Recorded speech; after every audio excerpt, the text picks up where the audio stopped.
I will call this meeting to order. This is the December 18th, 2024 meeting of the Newcastle Planning Commission. I'm Charlie Gadzik, Chair. Will you all join me in the flag salute? I pledge allegiance to the flag of the United States of America and to the republic for which it stands, one nation, under God, indivisible, with liberty and justice for all. Director Fitzgibbons, would you call the roll? I'd be glad to. Commissioner Marsh. Here. Commissioner Kack is here via Zoom. Commissioner Lowe. Here. Commissioner Van Allen. Here. Commissioner Blocker. Here. Vice Chair, almost Council Member Quigg. Here. And Chair Gatzik. Here. Our first item is the agenda, and I am going to propose a change in the agenda, which is to add an item to discuss the new policy. So we have reviewed all of the policies that were in the old plan and made sure that the ones that should be continued were continued, but we have not looked at new policies that were added either because of regulatory requirements or a perceived need by us, or some that just got in there because our consultants thought it was a good thing to include them. So we're going to, I would like to add that to our agenda tonight, and I would propose that we make that our 8.3, which is after we talk about the other two items that are currently on the agenda. If that's acceptable, could somebody make a motion? I move that we amend the agenda to add item 8.3, discussion of new policies and strategies for the comp plan. Okay. I'll second it. Okay. All in favor, say aye. Aye. Okay. Can you hear her? Can you hear her voice by chance? Anita, can you hear me? Anita, can you hear us? We're actually talking about the commissioner who's joining us remotely, Vanita Kack.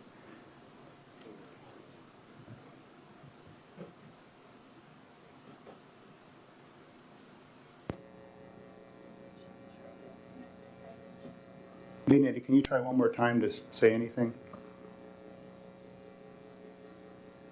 I am able to hear you. We hear you now too. Okay. I can hear you, but I looks like you guys can't hear me. We can hear you just fine. Can you hear us? Yes, There I we can go. hear you. Okay. All right, thank you. We will move to public comment. Those of you who have attended Planning Commission meetings in the past know that our public comment periods have been somewhat informal, unlike the City Council comment periods. But tonight we're going to do it just like the City Council does it, because we have a huge amount of business to conduct. And we also have many more people in attendance, and I assume that some of those people who are here want to make the comments. So we will use the timer, and so everybody will have 3 minutes, unless they're representing an organization, in which they're entitled to 5 minutes. And commissioners have in the past sometimes engaged with commenters. We're going to not have any of that interplay, but we have our commissioner comment period immediately following the public comment period. And at that point, commissioners will have the opportunity to respond to anything they've heard, as well as say whatever they want to say about commission business or city business. The stage that we're at now with the comprehensive plan is we're almost at the end. We hope tonight to finish the work of reviewing everything that would go into a recommendation to the City Council. And if we do that, then our next meeting in January will be the point where we could theoretically vote to pass that on to the City Council for them to start deliberating. We would have a special public comment period. Actually, that's the wrong term to use.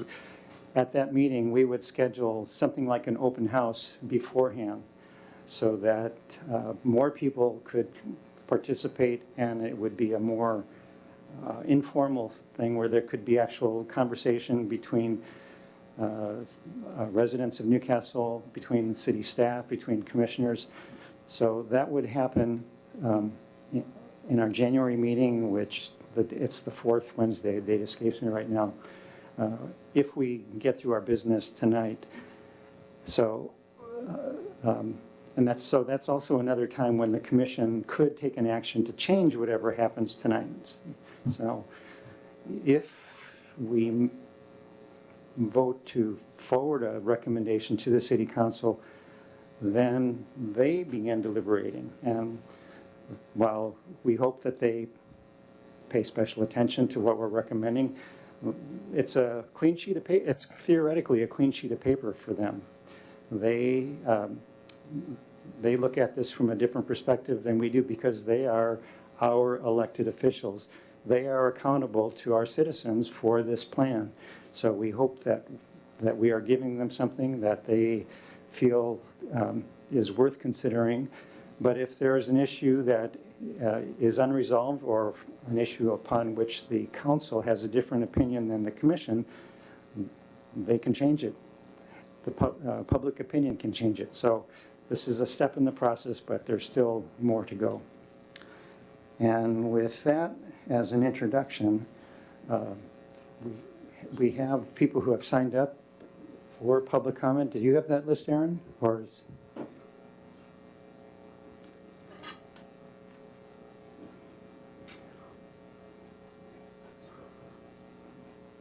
Okay, we have Melissa Johnson. Oh, I'm sorry, before Ms. Johnson comes up, I wanted to mention to you all that if you are interested in the issue of connected streets, the agenda item immediately following the public comment and the commissioner comment, I should say, is a conversation about changes to the plan's current proposed language regarding connected streets. So if that's something you're interested in, you may want to stay for that part of the meeting. All right, thank you. Ms. Johnson, the podium is yours.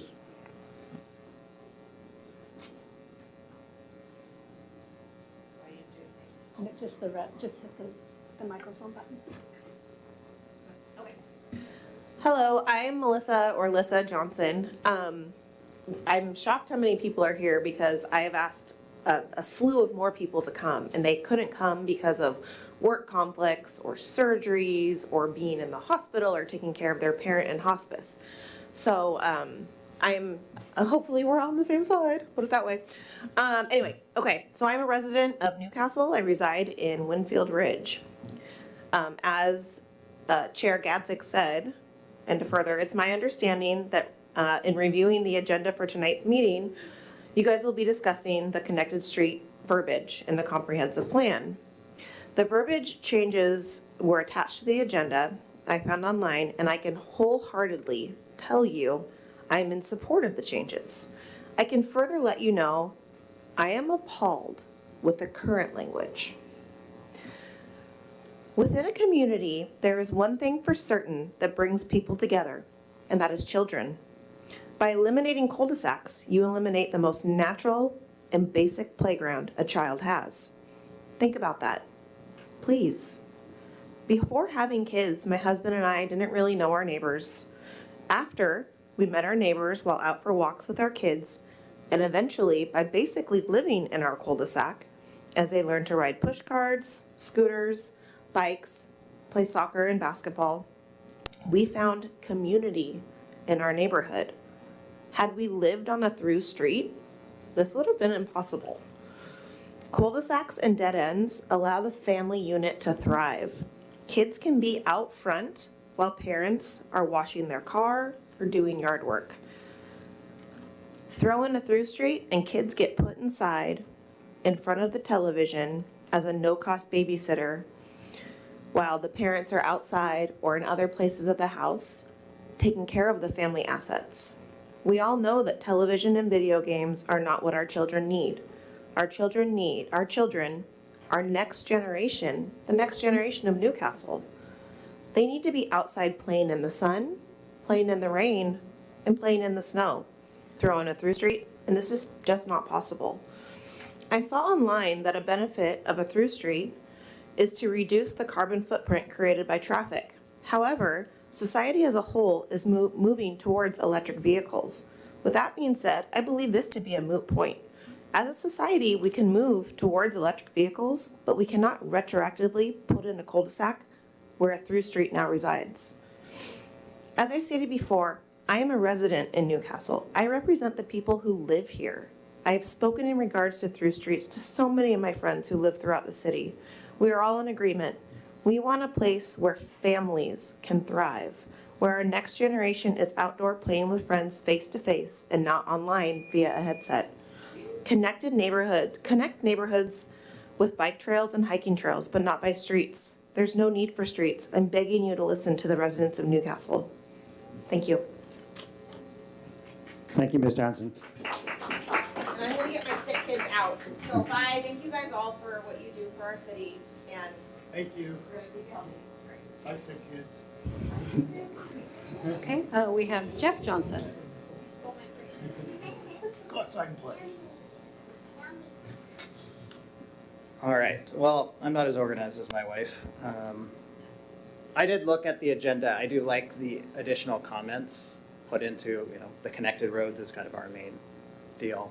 I feel like our public comments were not heard with our project. To me, the way it went down was the city workers took bits and pieces of the plan that they liked, pushed the builder to do that, and I didn't feel like the city council interacted with us in the process until after it was approved, when it was too late to make any changes. They didn't even seem familiar with the project, what was involved. They approved something without looking at anything based on the plan. And from all the research that we've done, it seems like the city workers are just pushing for the trails, the connected roads, and ignoring LUG3, which is to try to keep the neighborhoods the same as they are now. And I feel like adding public comments would have been nice because, lots of people commented on this. It seems to me that if there's a certain number of comments, that the city council should be more involved. There should be polls. They should look at options, things like that, versus just rubber stamping things and then not making, residents aren't aware of how this process works. Just like your guys' process I was listening to the last couple meetings, looking at the notes. I thought I heard something about there was no public comment so far.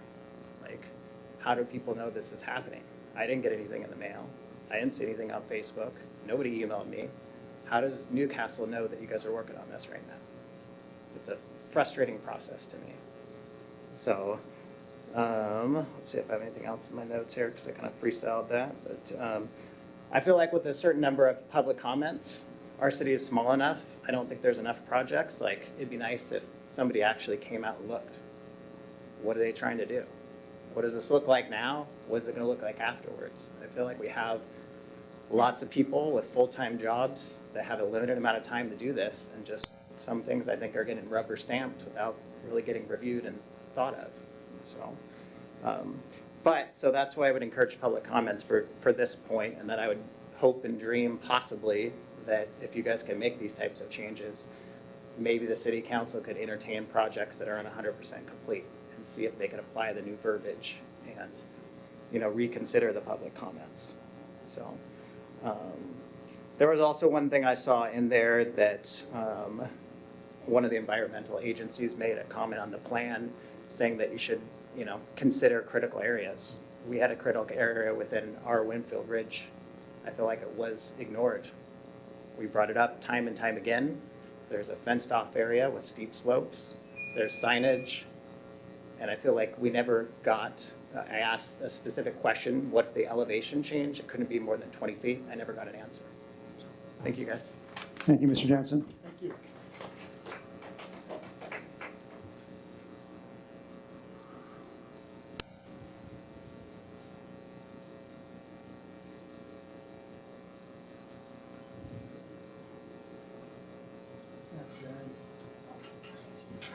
This is new to me. Okay, I'm gonna probably butcher your last name, sir, but Kevin Kirkgaldy? Pretty good. Okay, Kirkaldee. Kirkgaldy. First of all, thank everybody for serving Newcastle. Thanks for all your time.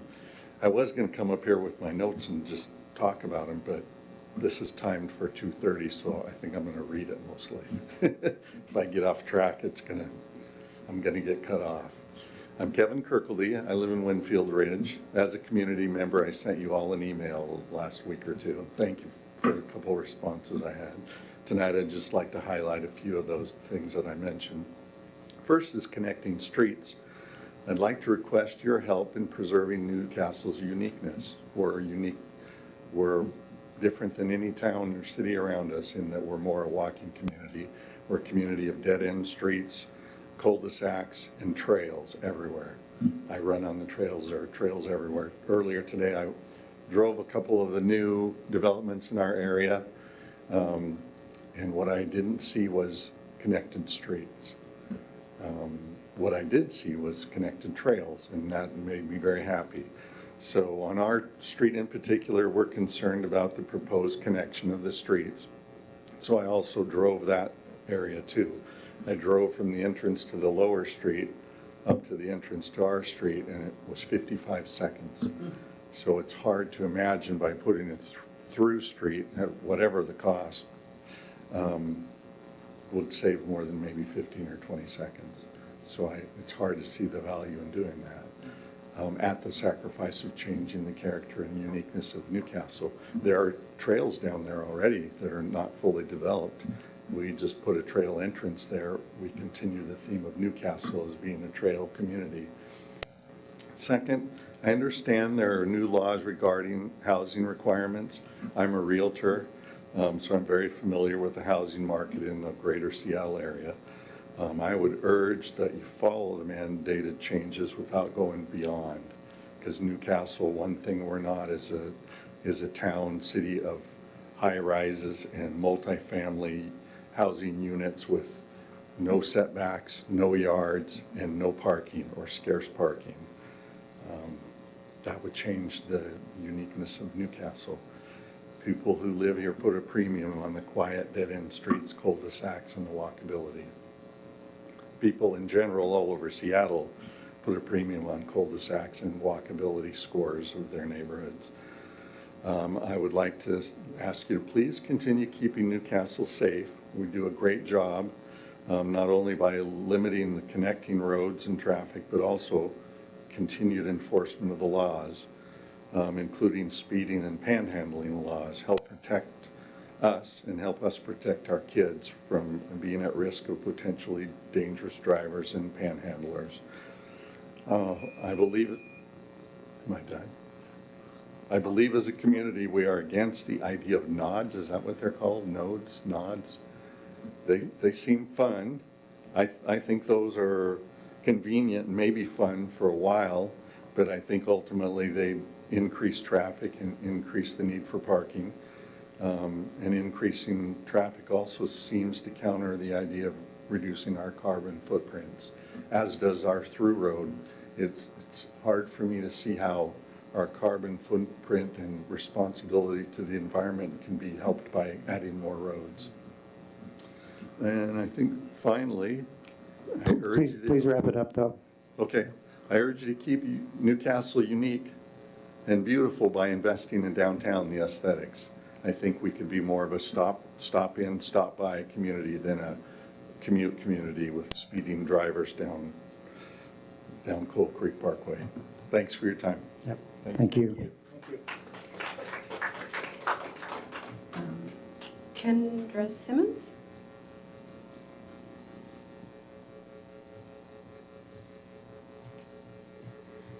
Good evening. So I read a similar statement at a recent council meeting, but I appreciate the opportunity to stand before the City Planning Committee. So my name is Kendra Simmons, and I live on 85th Street Northeast in Newcastle, Washington, so the same Winfield Ridge neighborhood that we've been discussing. And part of what I love about my neighborhood and what makes it special is that it's a small dead-end street with just 13 houses. I know all of my neighbors, the Johnsons and so many others who weren't available to come tonight. And we watch out for each other. My 3 daughters enjoy playing basketball and soccer and riding their bikes and skateboards very safely on our dead-end street. And I am concerned about and against through streets from a safety standpoint. I used to live on 115th Street Southeast in Newcastle, and that was a through street, and vehicles consistently cut through our neighborhood at high rates of speed. I didn't feel safe having my kids ride their bikes on that street, etc. And I'll also admit that I used the new development on 84th Street to quickly get to May Creek Park Drive and Coal Creek Parkway. And so for these reasons, I am against through streets in Newcastle. And thank you very much for listening to my statement and for taking my concerns into consideration. Thank you, Ms. Simmons.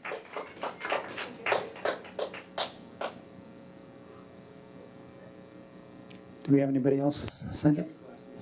I'm sorry. Savannah Kirkcaldy.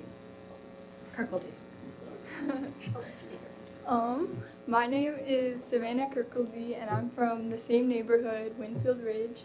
I think that a through street would cost a lot of money, and this money would be better spent on something else. And earlier I was researching how much money a cul-de-sac adds to property value, and I found out that buyers are willing to pay 20% or more money to have a house in a cul-de-sac, and adding this through street would lower our house value, and we would need to be paid in turn for this. And another thing that I mentioned in the last meeting with the city council was that a through street makes playing outside less safe. And I like to go on walks and ride bikes with my family and my sisters, and adding the street would make it so that my parents would have to pause what they were doing and come outside with us every time we wanted to play in the streets. And if my parents were busy, we might not even have the opportunity to go outside at all. And then another thing a cul-de-sac adds is privacy. In our cul-de-sacs, houses are in a separate and safer area, but with a through street, people would be driving through our neighborhood all the time, making the space that we have less private. And also, all of these cars driving through our neighborhood will make it louder and harder to fall asleep at night on school nights, and that's it. Thank you.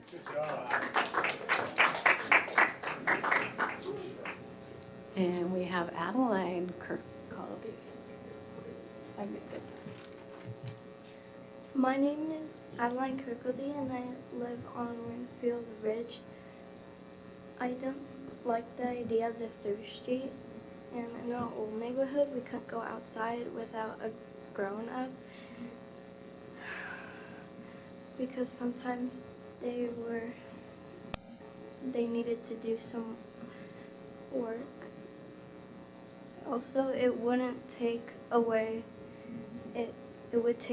work time for our parents if we had a through street, and they would have to go outside and watch us. And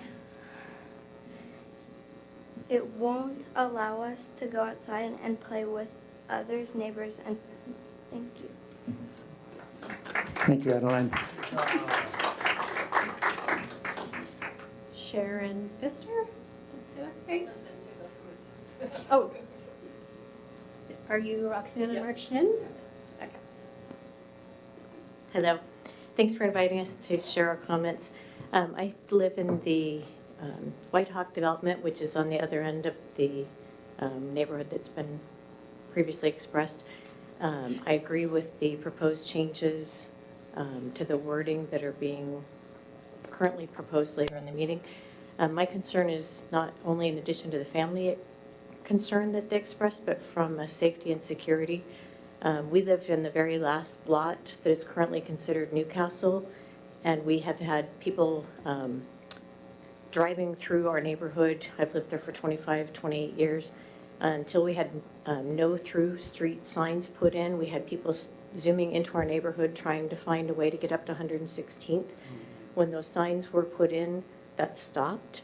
I looked into the width of the road requirements. The road in front of my house, which is where it would directly connect, is not wide enough per the county.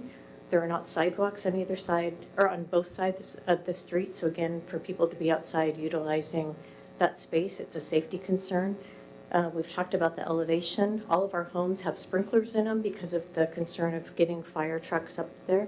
So in the winter, all of those people that live above my house park on the street in front of my house so that they can actually leave in the morning. And if that's a through street, I'm concerned that they will no longer have a place to park safely. And even from the standpoint of the street in front of us, there's some gray area on Newcastle and Renton boundaries. We've had accidents happen on that road because people are not clear of what boundary and who will respond. So my safety concerns are really around the width of the road, the speeding, the freezing conditions, the additional traffic that would flow through if that is made a new road. And I certainly understand and agree with the emergency response proposal, but I think that can be addressed through a fire gate or some other means rather than making that a through road.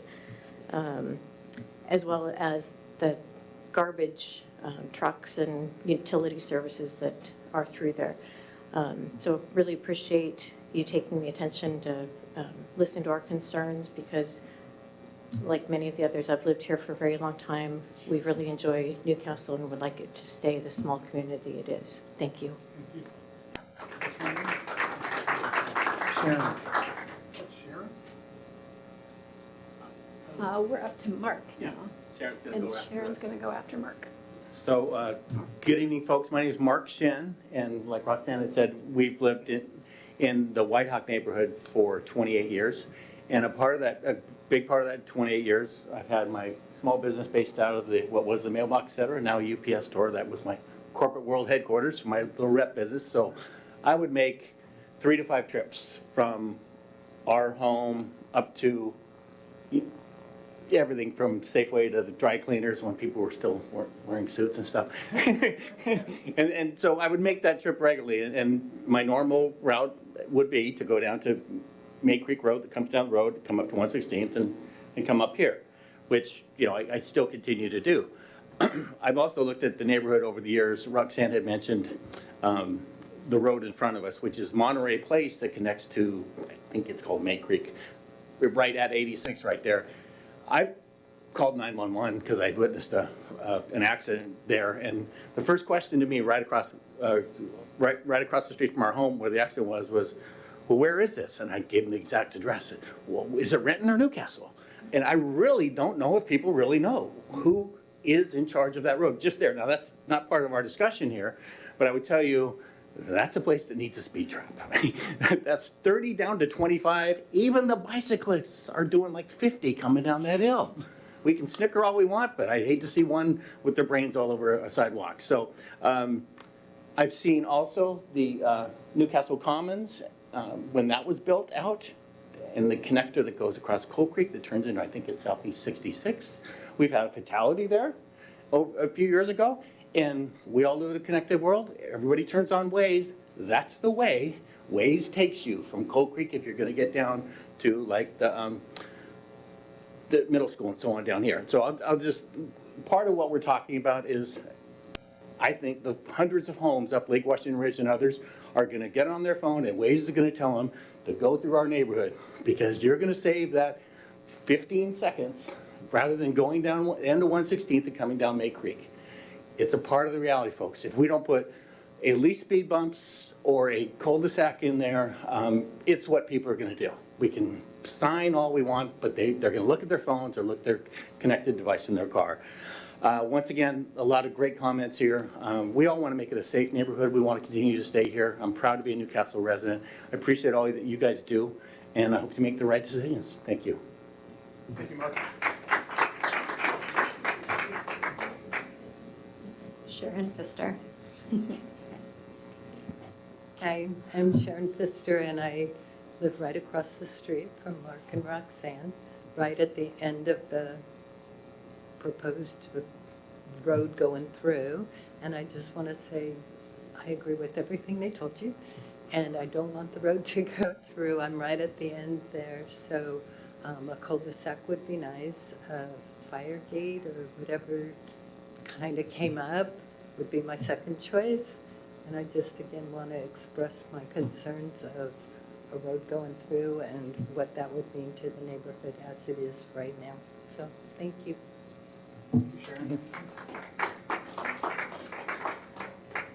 Stephen Bias.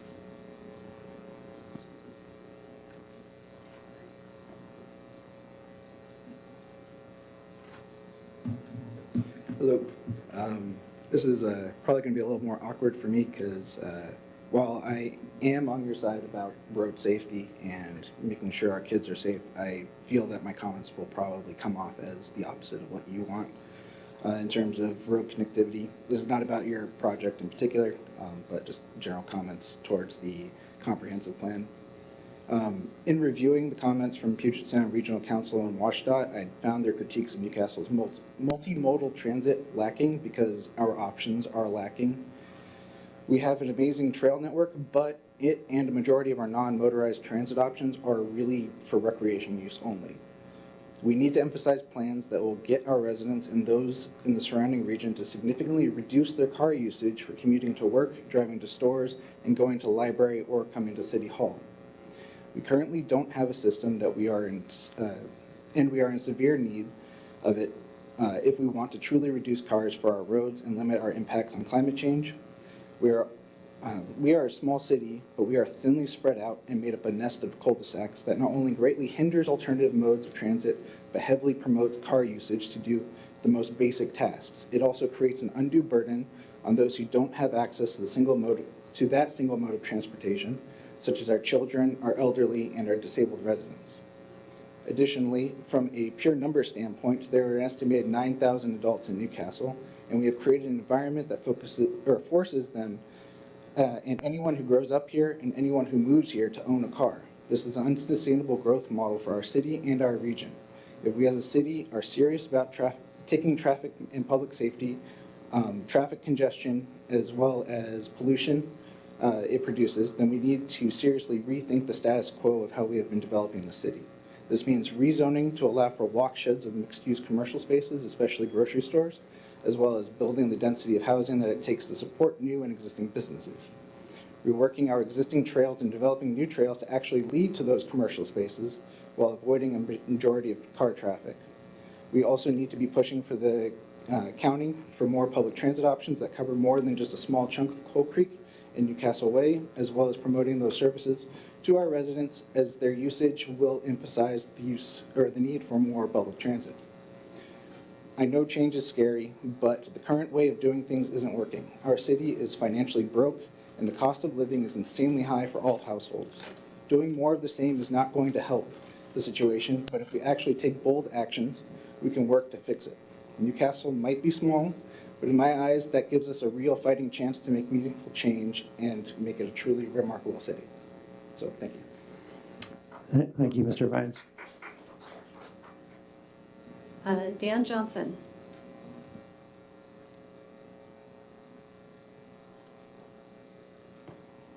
Good evening. My name is Dan Johnson. I'm also from the Winfield Ridge neighborhood. I'll just take a couple. Is your mic on? Oh, sorry. Yeah, there we go. Dan Johnson from Winfield Ridge.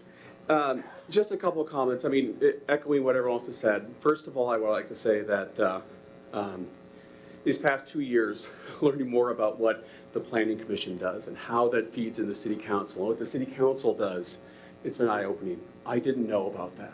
I wish I knew 2 years ago to influence back to where we were to be able to help make change. And I think part of that is exactly this, which is why I'm here and really supporting of the additional verbiage regarding the changes to the through streets. So it seems to be very straightforward that in any of these, as residents, as people that are living in the areas of impacted development, that our voices would be heard. So it's really, I think, eye-opening to say, we explicitly have to call out that public opinion will be valued and contributed and factored into the decision. I think that's huge. So I'm glad that's being done. I know a previous speaker said that they're mortified that it wasn't there, whatever the word is. I'm glad that we're looking to fix that because we want to fix this for others. It's part of my civic duty now that I've learned more. How do we make sure that future residents and future developments don't have to go through that same learning that the Winfield and White Hawk developments did? That was the first thing I'd say. And then second thing is that, as we look at that development, and I know we can't go back in the past with this, but for 10 houses, we're impacting so many other people with this. And so it feels like those were not factored in, right? That there was a development and following the letter of the law with the comp plan, the recommendations, that wasn't factored in. So like I said, I'm optimistic that going forward, that these changes will help make a difference. I'm fully supportive of again, the full additional changes by the Planning Commission for the through streets. Thank you. Thank you, Mr. Johnson. And then Mary Simmons.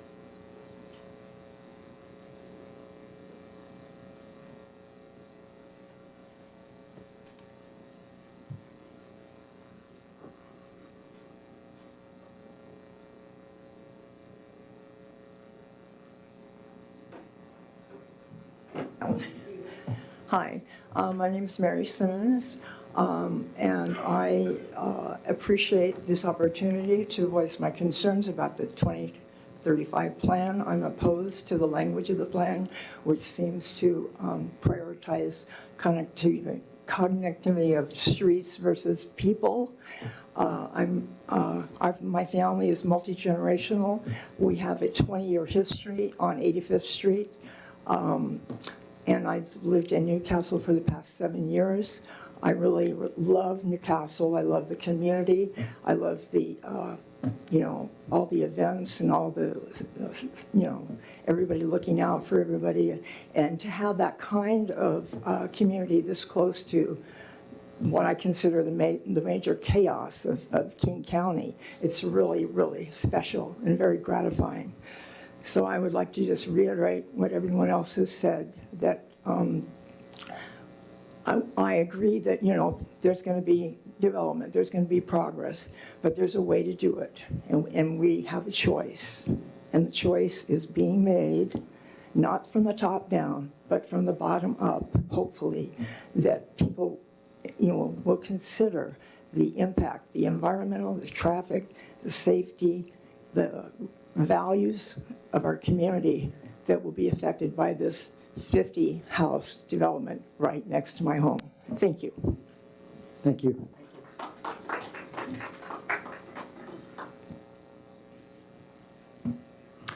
All right, thank you, everyone who spoke. We will now move to comments by commissioners. And I think we'll go from left to right. So I'll conclude, but, and you don't have to comment, but I saw your hand up, Commissioner Blocker. Would you like to comment? I would. I was talking with a neighbor just very recently, and they were asking about the Planning Commission activities. And so as we were talking, I said, well, one of the beauties of Newcastle is that we are, I think in real estate parlance, it's location, location, location. We are located in a place in King County that everyone wants to live in, which consequently drives up prices. But we're also located, part of the desire of that is because we're so close to everywhere else. But part of that is that we're located between an interstate freeway, which is 405, and a regional or major arterial, which is Coal Creek Parkway, which, if we look at the traffic counts, are very high every day. And then there are about, to my calculation, 3 crosstown streets between those two, between Coal Creek and 405. One is right here, Newcastle Way, 72nd Newcastle Way. One is, I think, 85th or May Valley Parkway. And then there's the addition of 116th and 76th down the hill to 405.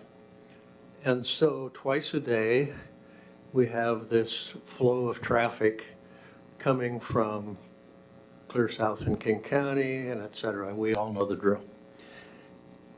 So the fact that we live in a wonderful community, which has been really a bedroom community for all of, well, I've been in this community. I own the same house. I live in the same house I've been in for 42 years before it was a city. I'm 78 years old. My kids grew up playing in the street in front of our house, and it was safe. I understand what our fellow neighbors are telling us, so I have quite a bit of concern about where we're going with the connected street issue. I'm really not terribly in favor of it. I also happen to be on Southeast 74th, which is about 2 houses away from the hill that comes down off, or the street that comes down off the hill from Olympus, the one that we're familiar with that's gated. And so when the issue of removing that gate came up, there was nobody in the lower reaches of the neighborhood who were interested in seeing that gate go away. It's adequate to allow emergency vehicles to flow, but it prevents the Olympus neighbors coming down the hill. I love all my neighbors, and I know when people in Olympus, Charlie, are coming down the hill, you're in a hurry. And if people will go and look at the 2 major roads coming off of Olympus and sit by a stop sign and watch that for a few minutes, you'll see that the stop signs aren't really obeyed. They're hardly even yield signs.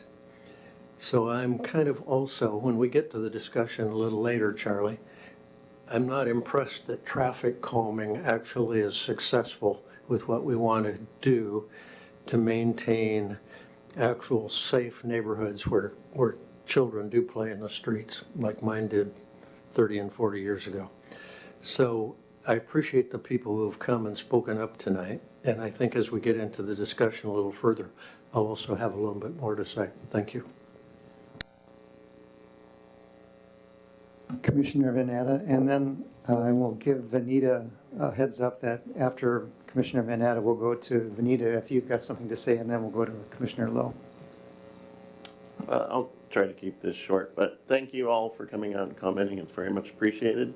A couple of you did comment on, you didn't know what the Planning Commission did, you didn't know what the City Council did, you didn't know that we're even having a meeting.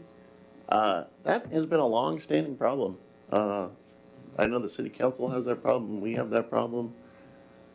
I don't know the answer, how to get the word out of what we do and how that all works, but if anybody's got any ideas, I'd love to hear them. And then lastly, this is my last meeting with Jim, so it's been a pleasure, my friend.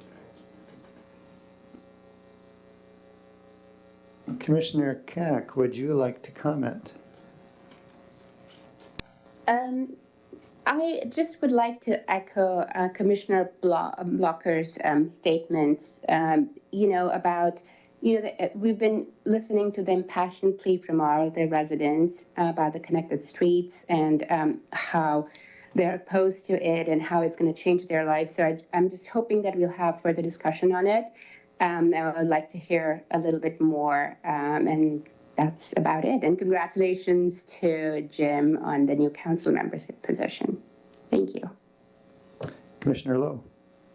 Yes, I will also second other commissioners. I first want to thank all the people who come to speak up, speak your concern, and I also feel very humbled you guys are looking upon us to solve your problem and hear your concerns. So I very much appreciate the input.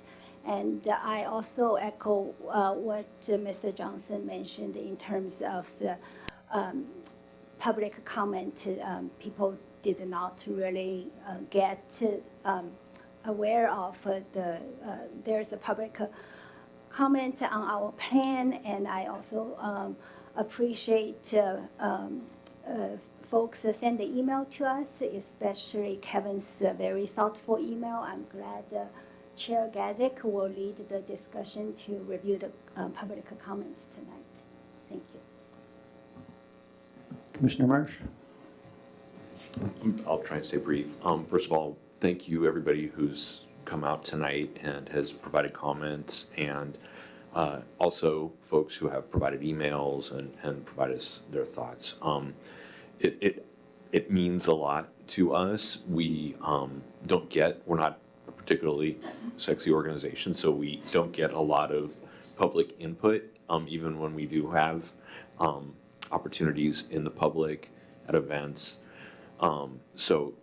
This is useful, this is meaningful, and this is what government is about. So I appreciate you being here and taking time out of your busy days to talk about something that's important to you. It matters to us. And gosh, what do I say, Jim? Congratulations. I know. Yeah. I love you too, Scott. Alyssa, Jeff, Kevin, Kendra, Savannah, Adeline, Roxana, Mark, Sharon, Stephen, Dan, and Mary. Did I got you all? Thank you for coming up and speaking. We hear you. Jeff's comment pissed me off, quite frankly, that nobody knows about these meetings. Nobody knows the process. It's a whole black box inside an enigma, inside an onion. I get it. We're going to break that onion up, baby. I see Councilmember Griffin right there. I see Mayor Clark right there. I'm coming your way in a couple weeks. We're going to make this as accessible as humanly possible, all right? And I'm sorry you guys don't feel like it's accessible right now. I hope you feel heard tonight. I notice on the agenda it says, I don't know what you can do about this, the meeting is open to the public. There's no longer a remote public comment option. Your wife, who had to leave with the kids, might mention that there's people like in hospice care or something like that, or people at home that can't join. I wish we got to, imagine it's COVID. We were doing it for a while. It'd be really good if people that are at home taking care of families could comment. Like Vanita's online. Why can't we have other people commenting online? I think there's a way to get that done. I suck at baseball. When I was a kid, we played pickle, and I sucked at that too. And it's a game where, like the first baseman throws the second baseman, you have to go back and forth, and they try to get the guy in the middle. That's what this feels like right now, because we've got comments from the Department of Natural Resources, Department of Fish and Wildlife, King County Affordable Housing, WashDOT, Duwamish Tribe, and of course Carol Simpson. We've got all these people, with all these different ideas and trying to pull us in one way. And then we have you coming in and pulling it. It feels like we're in the middle of a game of pickle. And I just want you to know, I know where my allegiances lie. And we're going to have a healthy conversation about Mr. Kirkaldy's email with all the issues. Like, you brought up a ton of stuff around housing, speeders, nodes, beautifying, connecting streets. You guys have put so much great input time. I just wanted to take my time to say, you're heard. This guy's great at making sure we have conversations that create the right outcomes. So hang in there, all right? Thank you, Chair Gatzik. And I'll miss you guys all. Stu, Vanita, Paul, Maggie, Scott, Charlie, and Aaron, I'll miss you guys all. Thank you. Thank you. I want to move quickly to the discussion of connected streets. So my only comment is to thank Jim. Jim joined us in September of 2020, and so we've had 4 years of the utmost energy, sense of humor, a commitment to the work, and someone who is unparalleled in his contribution to the Newcastle community. So we were lucky to have had you. We're going to miss you. Okay, let's move to the discussion of connected streets.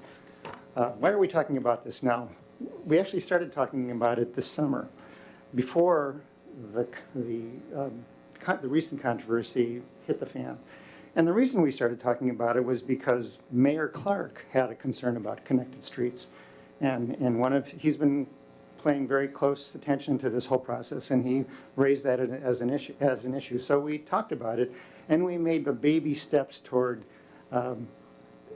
bringing the public more fully into the process with the draft plan that was circulated, the one that has been out for the last month. As the events of the past few months have unfolded, it became clear that that language no longer really reflected where Newcastle was. It's not only where the the neighborhood is, it's where the city council was in this recent instance, and also where it was the last time something like this came up. And so it became clear that the plan was out of step, and that's why we introduced, we added this to the agenda.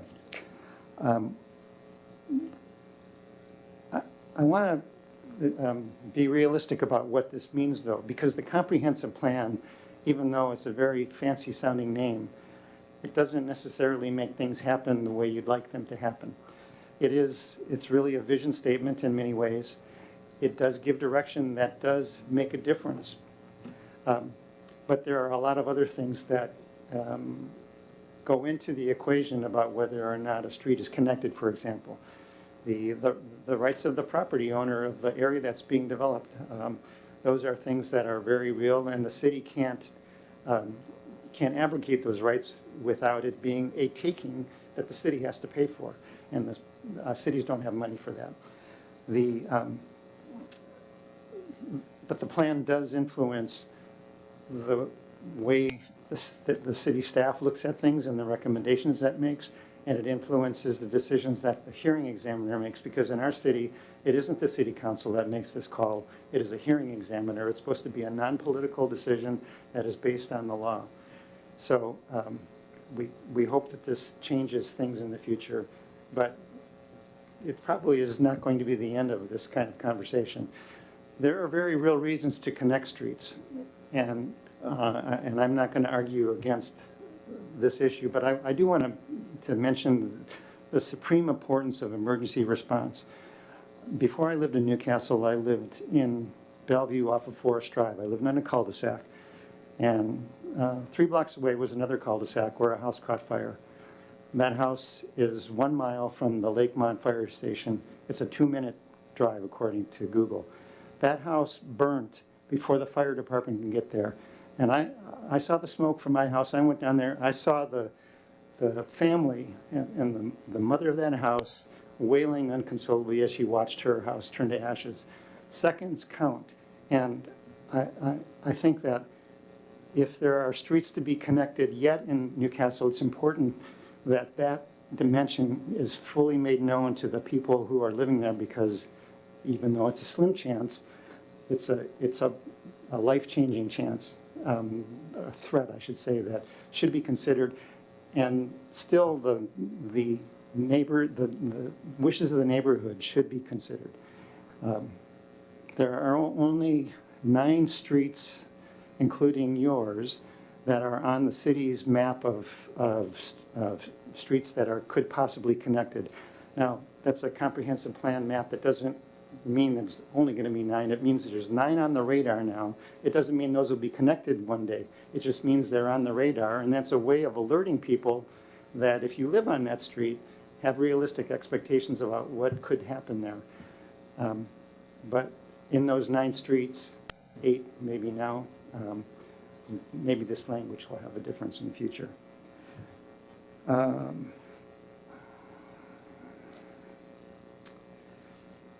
So I drafted this language. I didn't talk to any commissioners about it first. I meant it just to be a starting point for discussion.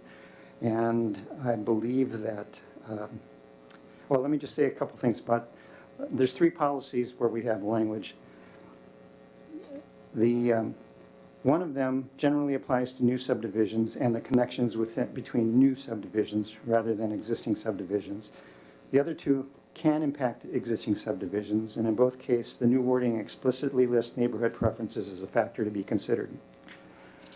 And in the one that is the policy 42, which applies directly between 2 existing subdivisions, that one goes even further by saying that needs to be justified by emergency response times. So it raises the bar that needs to be overcome before those streets are connected. And the last thing I want to do is just draw your attention to another thing in the plan, just for your information, not that it is a solution, but that it's a strategy 65. It says new residential streets should be designed to discourage regional cut-through traffic by using traffic calming and other techniques while maintaining the connectivity of the transportation system. So that's probably sounds like half a loaf, which is what it is, half a loaf, but that is also in the plan. With that, I now want to, actually, I want to ask Director Fitzgibbons if there's anything you want to add as an opening statement before we then invite the commissioners to begin the conversation. Not at this time. Okay. Who would like to speak? Commissioner Marsh. Thank you, Chair Gadzik. First of all, I really want to commend you for your comments and for the drafting that you've done here. These are complicated issues, and I appreciate you speaking to the complexity of this. Aaron, I'd like to ask a couple of questions I'm hoping you can help with, and it's context for me. When we have a development like what is prompting the current discussion, and a through street's going to be put through, or it's the same thing over with the Lee development, is there should be a process that is posted and there's an opportunity to comment publicly, right? So there is a vehicle for that in some, all, never situations? In all subdivisions, yes. Okay, great. And I guess I'm curious, when input is received, how does that then get factored into the decision-making process? Just at a high level. I don't want to speak to specific situations. Comments historically have been reviewed by the staff and the applicant.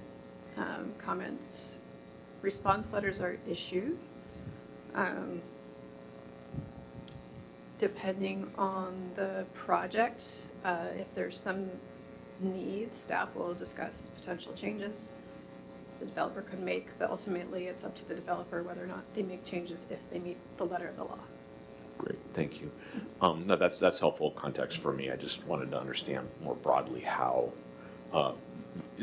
whether there was notice and a platform that is consistent with development in the city. My one comment with regard to the language that's here, I would suggest that we consider looking where we use the phrase neighborhood preferences or neighborhood concerns, that we consider opting for a phrase, consideration of input for local residents, like what you have in P42. And the reason that I would suggest we consider that is P41 and P43, the language that references neighborhood preferences or neighborhood concerns, there's an assumption underlying that there's a unanimity within a neighborhood about a feeling about a development of through streets. It could be that some people have varying thoughts. That may not be the case, but to the extent that there may be, I would suggest that we consider residents' input rather than neighborhood input, so that people with varying opinions and varying voices have an opportunity to feel heard, rather than it just being as part of a group. Thank you. Commissioner Quigg?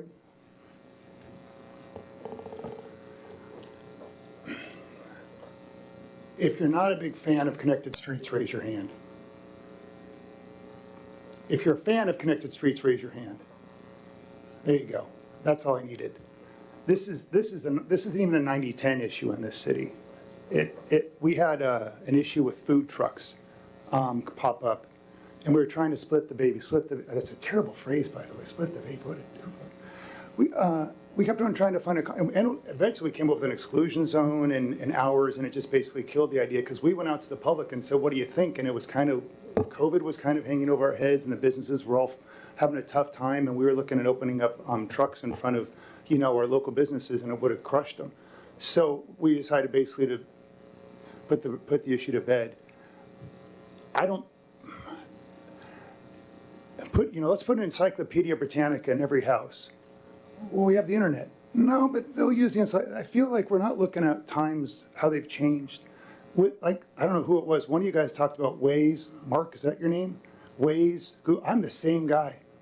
I figured out how to shave 23 seconds off my commute, and baby, I take it. I'm guilty. And everybody's gonna be doing that, and I think you guys, I feel terrible that you don't feel heard. I don't know what's gone on through the whole process. It's rough, it's nobody's fault, it's just, there's all this pressure on our amazing staff to balance all these needs. And I don't think we should make it harder on them by using language which is not reflective of what, I mean, we did a penny poll, right? I don't think public safety would get as strong of an opinion as this Connected Streets issue has. It's insane, right? There's all sorts of different ways of looking at trails, there's utilities, transport, this is this is the most people we've ever had, right, is off of this issue. So I read the language and it still says the city shall encourage connected streets thoughtfully. The city shall encourage existing non-through streets to be connected. The city shall encourage connection of streets. I just don't think it's what we need based on what I'm hearing. I think if we did a poll today, I see everybody's heads nodding. This is simple for me. I feel bad because it's not that if I'm in my floor of my kitchen while having a heart attack, I'll want that ambulance there quickly. I hear what he's saying, right? Everything has to be taken in context and balanced. And right now, the residents of Newcastle, I think if you asked them what they want, if we took a poll on it, we didn't poll this issue because we didn't realize you cared so much about it. But if we polled this issue, I think it'd be like a 95% issue. I may be wrong, I may be way off, but based on the feedback that we're getting, the comments, I mean, there's emails from Dave, Len, Glenn, Anna, Andre, Carol even commented about it's an illegal taking. So, and I'm surprised by her take on it. And you kind of shifted your perspective on this issue. I remember him crying about the story about the fire. And my issue, my position shifted on this issue. It's shifted on a lot of positions. This is one where I don't like the language for P41, P42, and P43. I don't think it reflects what people here want. I'm worried that if we have kind of a wishy-washy, we'll do our best we can to listen to the public. Based on what I'm hearing is we're just not there yet. We can't even have a Zoom call for a planning commission meeting. I'm worried that if we don't give you what you want, which is clarity from our commission to those guys over there, the council, soon to be me, make it easy on them. Say, look, Connected Streets made sense a while ago when trying to balance first responder times and making sure our carbon footprint isn't through the roof as a city. Right now, the balance is way off because everybody's going to be driving through your street and the other streets, and the kids are going to have to, like those girls said, the kids are going to be playing inside. It's just going to change the entire character, and it kills me to think that I'm going to run into you people at Safeway, and you're going to look at me and want to go down the other aisle, right? Because I let you down. It gives me a chill right now. See, the way you're looking at me, it's just, I can't do it. I can't support this language. I think it's too wishy-washy. I think we right now, we for years, as the guy said, as he said, have been a sleepy bedroom community in our poll, quiet, safe, peaceful. That's the words you'd use to describe Newcastle. And apparently that's what people are looking for when they come move here. And with Waze, with Google Maps, with all the apps, it'd be really, really hard to split this baby. And I'm worried that some kid's gonna get run over, or some family's gonna have, have to go in their room, or she's not gonna be able to sleep at night because I hear that all the time, the speeders. I understand what we're trying to do here, which make everybody happy. I know these agencies are gonna get pissed off by what I'm saying. I'm probably gonna get a phone call after this meeting. But I'm with you guys, and I think that the comprehensive plan needs to make it clear that in 2024, it'll be 2025 in Newcastle, we're like she said, is the people versus the politics. I'm going to side with the people, and I think that the language should reflect that if families want to live on a cul-de-sac street that's already a cul-de-sac street, that we shouldn't force them to connect it because we want to let other outside influences get involved. And that's a very, very unpopular position. I know I'm going to catch hell for what I just said, but I can't look you guys in the eye and say anything different. Thank you, Chair Gatzik. Next, we'll go to Commissioner Blocker, and then I want to give Commissioner Kack a chance.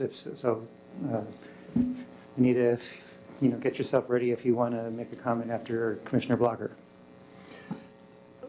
First of all, I'd like to thank the rest of the commissioners for bearing with me and listening to what I have to say, because I have quite a little bit to say. As I look, I've got some notes on the margin there of the three policies here, and I guess I have to say that I'm kind of in the same vein as Commissioner Quigg. For instance, if you just bear with me a little bit here, Policy 41, the city shall thoughtfully encourage the expansion of local street system to provide for safe. Well, let's stop right there. The city shall thoughtfully encourage the expansion.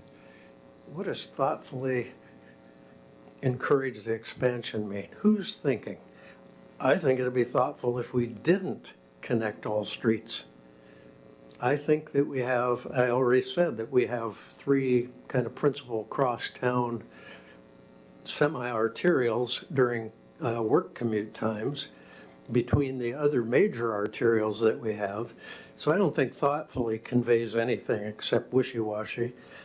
Then as we get to multimodal, well, okay, I'd concede, let's make streets where it's reasonable to have a couple of neighborhoods connect, fine. We can connect those through, and we can do like we already have a precedent here in Newcastle and put an emergency vehicle gating on it so that emergency vehicles can quickly get through, safely get through, but with that we won't have people racing through trying to get to Safeway quicker for ice cream. As I go a little further down, I think I already alluded to my view of traffic calming devices, because in my opinion, they really do not. Speed bumps, they don't really slow that traffic that much. Without a police force that's stationing itself around the city frequently so that drivers see them, stop signs aren't even obeyed. And so traffic calming and traffic laws with stop signs and everything don't accomplish what simply not connecting the streets will. As we get to the bottom of that in red letters where Commissioner Gadzik has considering, I would simply say we yield to neighborhood preferences rather than consider neighborhood presence. In fact, I'd go so far, when I was talking with a neighbor that I alluded to earlier, I would go so far as to say that if a house on a road has existed for somewhere between 3 and 5 years, and then the opportunity for connecting it to be a through street somewhere would come from the other direction, that the kids playing in the street is an established pattern, and that should take preference, frankly, and be yielded to. I lost a cousin as a child. We were playing in the road in the neighborhood where I grew up, and I lost a cousin in our childhood because he was hit by a vehicle. The ambulance got there fast enough, but he died. So this is kind of an issue for me, and having had 30 years of firefighting experience, in wildland fire, where it's a little different response times required than structural.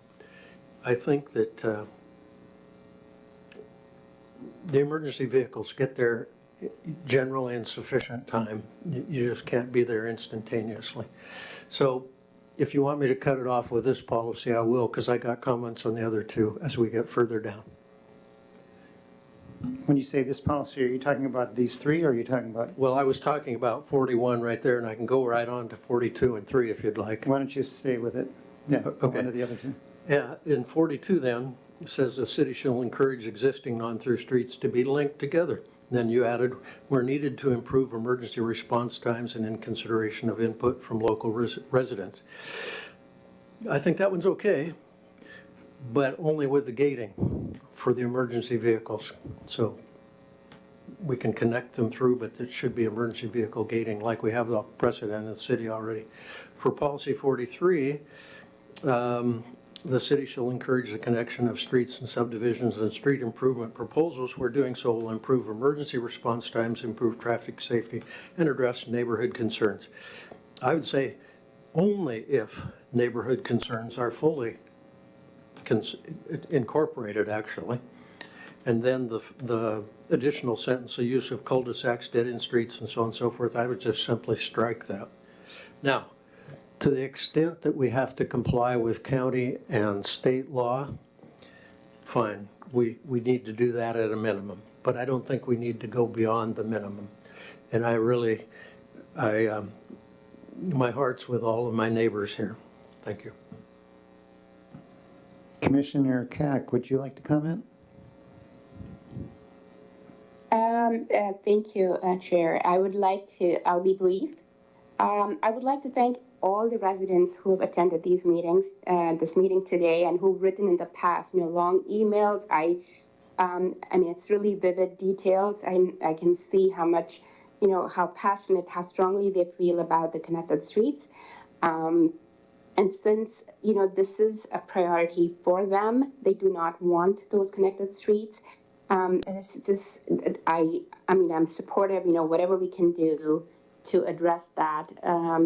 They have my full support. And, in the end, we are here to serve them. And looks like the residents have spoken loud and clear. So I think that's my only remark is going to be about this, the connected streets. Thank you.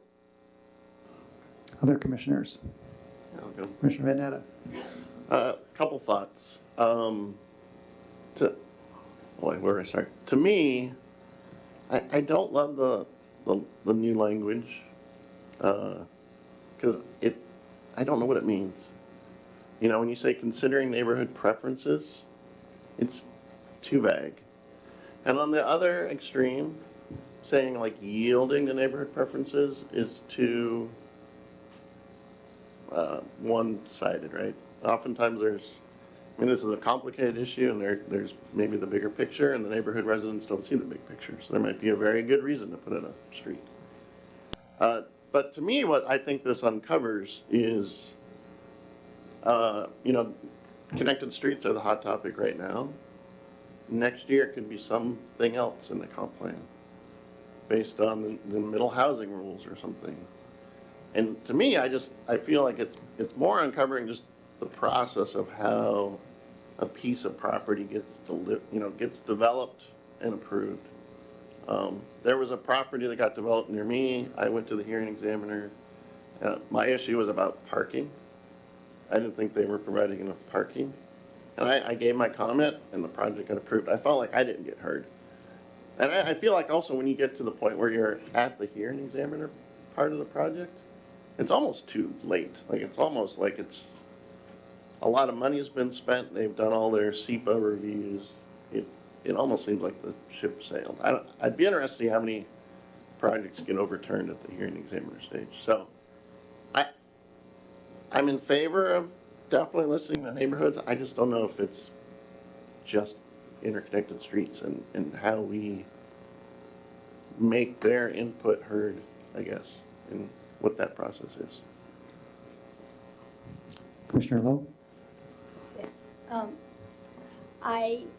On those language, I surely can see where Charlie, you're coming from, and I think it is trying to balance people's concern and also the requirement, and that's what I also can see Jim saying it's wishy-washy. I feel like we're trying to balance and compromise. I actually have a question. Are we required to have connectivity in our plan? I think that's a question that we don't have an expert here. We have an expert on the plan. We don't have an expert on connectivity, which would be our Public Works Director. But I think it would be good if Director Fitzgibbons, after we're done with our comments, had a chance to address anything that struck her as we were talking. But yeah, I mean, because I remember some of the email, couple email inputs is saying, can we just basically get away with this language, not even talk, not even touch it? So that's what I feel like we have this proposed change of the language because it is in the plan currently, right? Mhm. So if it is not required, then we don't need to have that debate. Director Fitzgibbons, do you want to say anything? I also want to thank the neighborhoods for coming out. As staff, this is a very in a way, a very difficult conversation,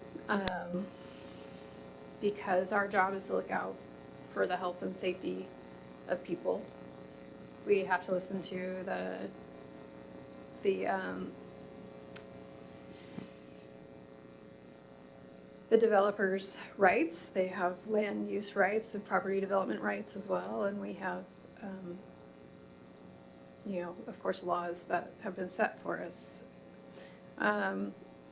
If we don't address this in the plan, then there is no direction given. It's silent. When it's silent, then there's nothing saying no, right? Or there's nothing saying wait up, stop and listen. And it may be because I'm entrenched in this issue, but looking at the way that these are written, Chair Getzik and I were talking, and this would definitely put some pause on the situation. It's already, this whole situation has already encouraged staff to change the way that we do community outreach. Not that that helps other neighborhoods who felt like they weren't heard, but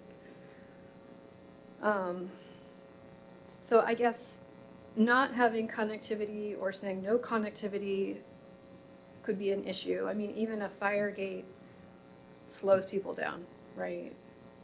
And there are a lot of places in the city where streets are already designed or anticipated to go through. They were designed that way.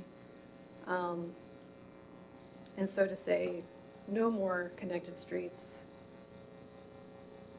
there's a question about what do we do with existing plats that are already designed to go through, or places where it's only half a street has been developed. And there are certain rights in the public right of way as well.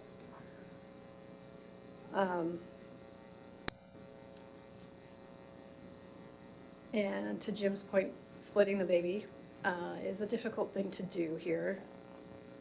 But I would say what I agree with is understanding, staff need to understand what we can do to address neighborhood concerns at that stage, even if developments are to the letter of the law. And I think this tells staff to do that.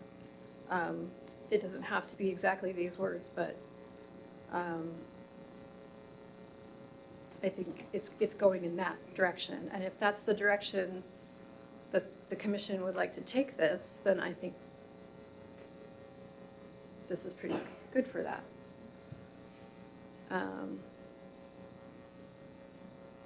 But other than that, I don't have any technical comments on anything, just my point of view.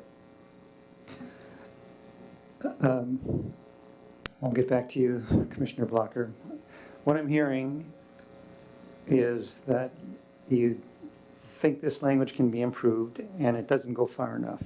I think that is maybe not unanimous, but that is the general sense of the commission.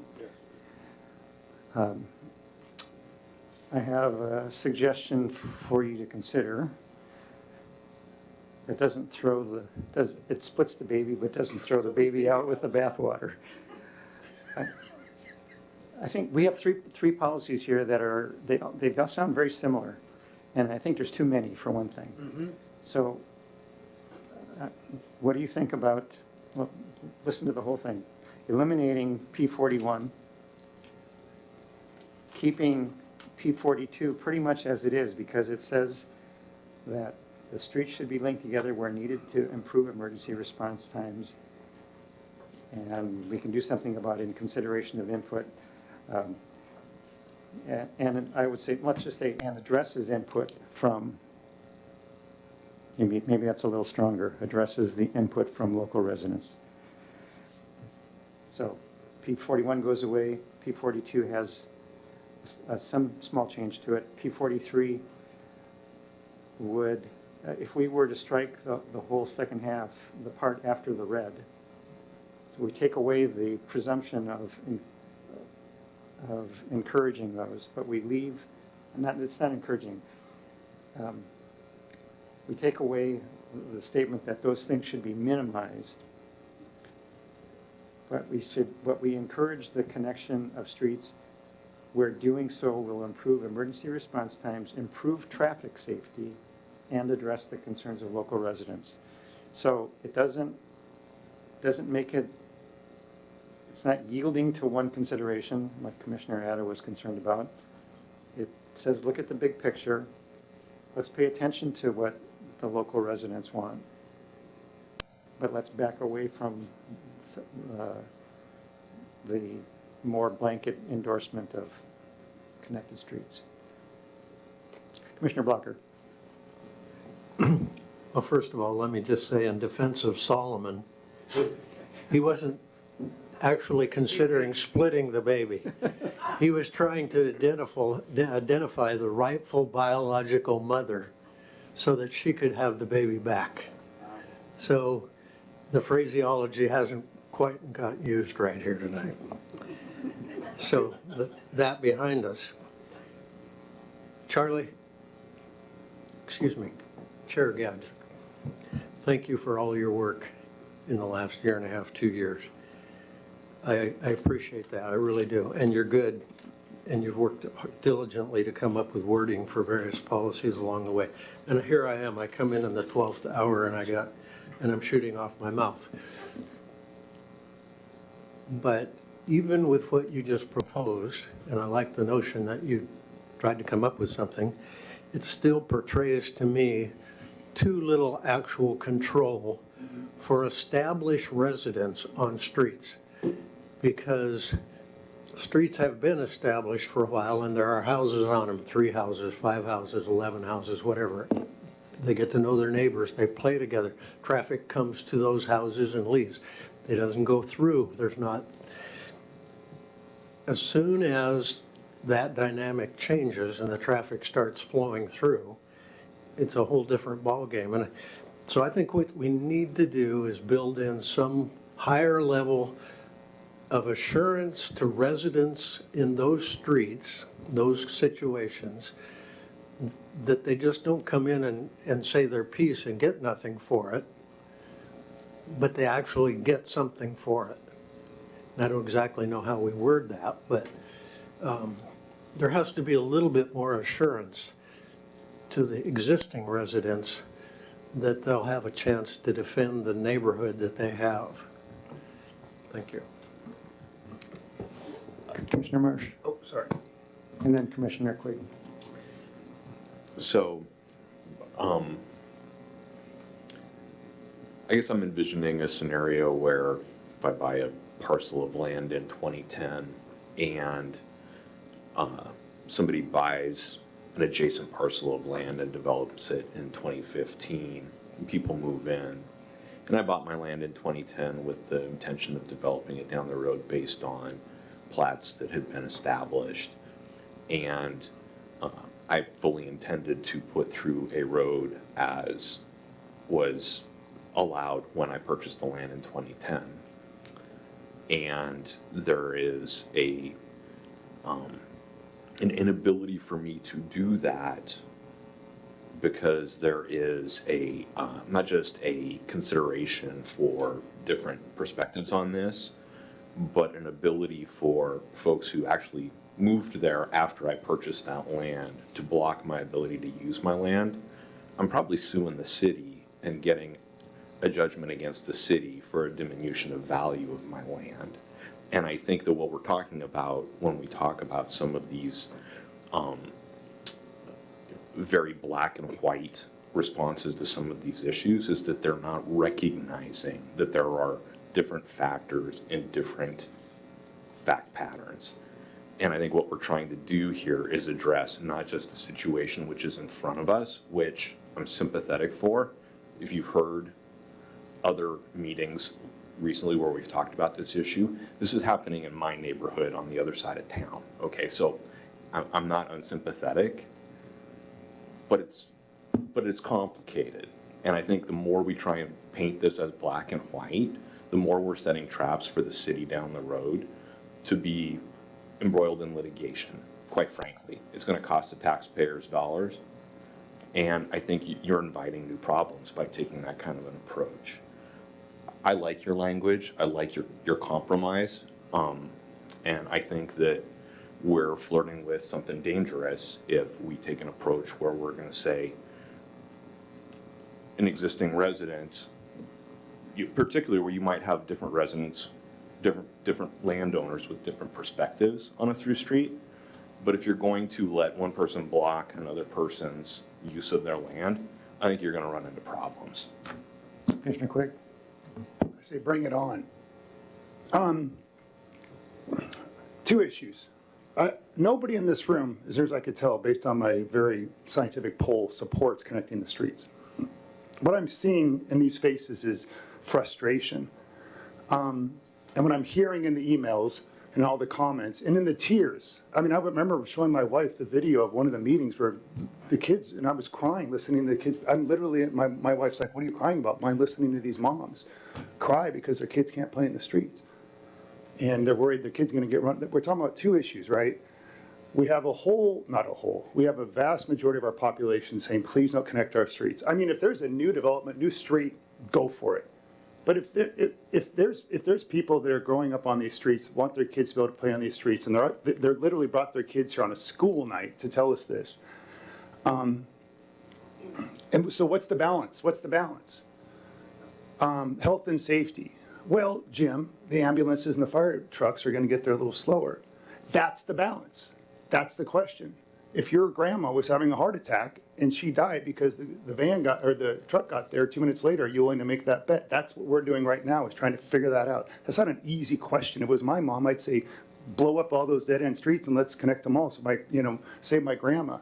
It's all speculative. It's hard. And that's the health and safety balance we're trying to do. Is the health and safety is those kids right there who are going to have to be in their houses on their iPhones, instead of outside playing like we did, because we didn't have Waze, we didn't have Google Maps. Cars drove down the regular roads. Now they all cut through. I'm guilty, by the way. They cut through the residential streets because that's just what we live in December of 2024. It's a new world we're living in, and the kids can't play in the streets if there's people trying to get from Tukwila to Everett by cutting, through their street, or cut through from 116th down to 405. So I don't think it's fair. I think we have to look at the balance, and I'm saying that the health and safety of those kids, and I'm looking in the eye right now, I don't think we can bet on my grandma having a heart attack and somebody showing up 2 minutes late versus the hundreds of children that are not going to be able to play outside because they're going to be stuck on their iPhones because mom and dad won't let them outside. On the environmental issue, I don't want the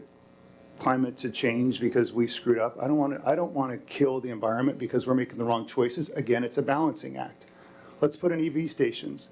Let's go electric cars on all Jeff Bronze's public works trucks, right? Let's not cut down so many trees. Maybe there's got to be ways to help with the environment that also don't involve keeping those kids and all their neighbors stuck in their rooms because they got loud speeders driving in front of their cars. I get the issue. I think I understand it.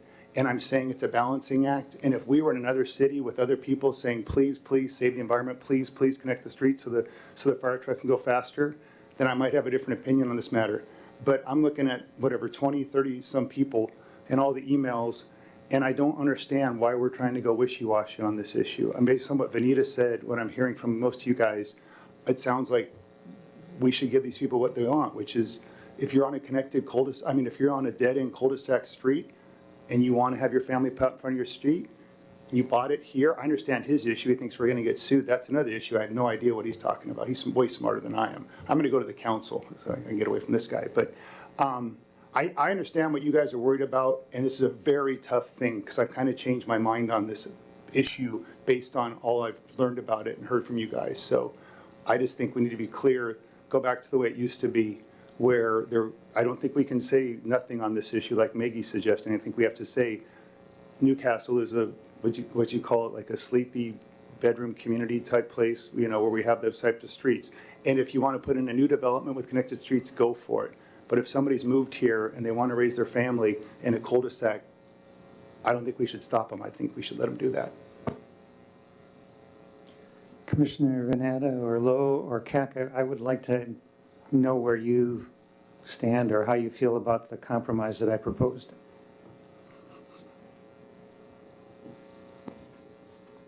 I agree. This is a very difficult topic, and as I said, I'm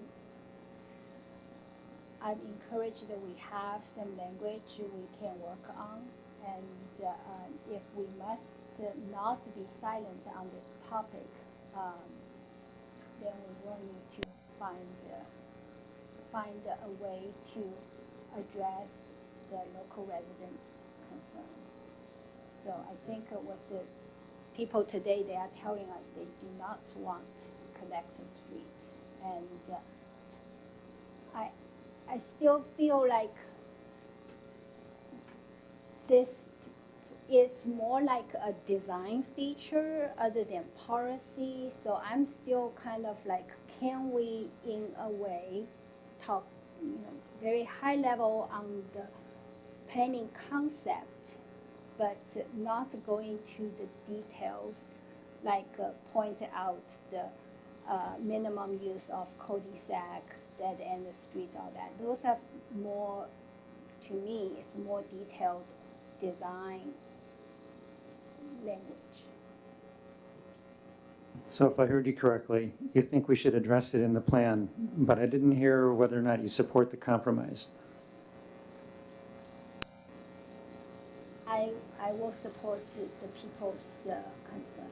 Then Do you think the compromise that I suggested addresses the concerns? I think part of it, but I also feel like local residents' input in a way also, I think people also emphasize the safety is their concern, right? They said kids cannot. So I don't think that people do not want to connect the street because they not consider the safety. They actually do consider safety. So in a way, I feel like this, I totally agree we should prioritize the safety, improve the emergency response time, all that, but I don't think that's conflict with what we hear today in terms of not connected streets. Okay, but I don't know. I'm still not sure where you stand on the language. Are you saying the language I proposed, maybe it gets partway, but it isn't quite where it needs to be? I think Okay.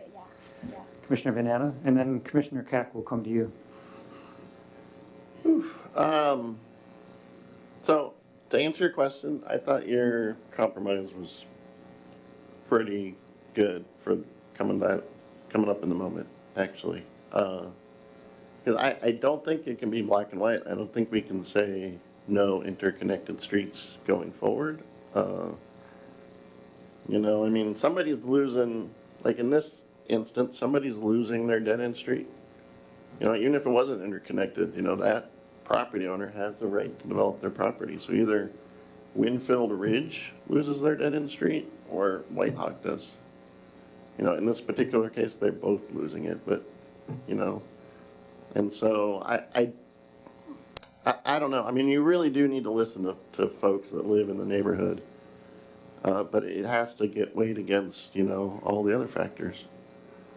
So yes, I support your compromise. Okay, Commissioner Kack, and then we'll give people who have already spoken another chance to speak. Commissioner Kack? Thank you, Chair Gadzik. I am sorry, but I would have to say that I cannot say that the compromise conveys what the people here are looking for. I think they have made their choice very clear through their emails and by being here and speaking at this forum. So I feel like we need to do more than what the stated compromise is. Thank you. Commissioner Blocker. Another point of clarification. Cutting down trees is okay. We foresters plant trees and grow trees to be cut down and used. There are more trees growing today than there were 100 years ago. They are specifically planted and grown for that. It's called tree farming. Crop is a little longer, so. Then I would say, in response to Commissioner Marsh, the whole notion, in my mind, of planning has taken away people's property rights to some extent at some period of time. They may have owned 160 acres at one time and thought they were going to put it all in 1 acre lots, and plans came along and put zoning on the land, and they lost the opportunity to do that, while maybe the neighbor down the road had done it successfully. So the very notion of planning takes away property rights, it really does. And the fact that a street maybe does not go through does not preclude ingress and egress for a plat that maybe someone bought and held for a long time. They will still have ingress and egress to their land. They will have access, they can sell their lots. And that would be on either side of a gate. That could have been on a through street. So I don't think that, well, anybody can sue for anything. They may not win or whatever, and they may cost people a lot of money. I would hope the city wouldn't get sued. But the point is, as long as people are not losing ingress and egress to their properties, which they intended to develop, I would think that the slim argument that the city had a plan that at one time indicated that perhaps a through street could be made, I wouldn't think we would get there, but I can't swear to that. Thank you. Commissioner Quigg, and then, well, Aaron, go, please. I just wanted to respond to that, just as a consideration. So imagine you have a plat and a developer comes in and they suggest a design that's not code compliant. And then staff say, no, you can't do this. This doesn't meet the design standard. So they go back and they redesign it. It comes out differently. And they're able to achieve more houses on this lot. And it meets the letter of the law. And then the city comes back and the city says, well, no, you can't do that because of X. They could sue the city for statutory taking because and then that reduces the number of homes that they can produce. They could sue the city as a taking, as a property taking. So I do think there's merit to what Commissioner Marsh is saying, and it is a real consideration for our city. We don't want to become case law. I don't think that's the direction we want to go. So anyway, I just wanted to throw that out there. It's just food for thought, because it's serious. Commissioner Quigg. I can't find it. I just tried to look it up. Carol Simpson sent us an email where she said that all these maps and connected streets was like a unlawful taking. So I don't know who's right on this. Sounds like lawyers can disagree on the topic. Surprise, surprise. With regards to this site, Paul mentioned, hey, you know, the owners wanted to connect the streets. Did they want to connect the streets? My understanding is they didn't want to connect the streets. From what I heard, they were told they needed to connect the streets in order to get the, you're nodding your head. So that was what I think, and again, people can disagree on that, but my understanding is the developer wanted dead-end streets because I guess it's more valuable maybe. So that's what I've heard from you guys. Again, I'm sorry. That's what I'm hearing from them. No, hang on, let me finish. I'll turn off the mic in 1 second.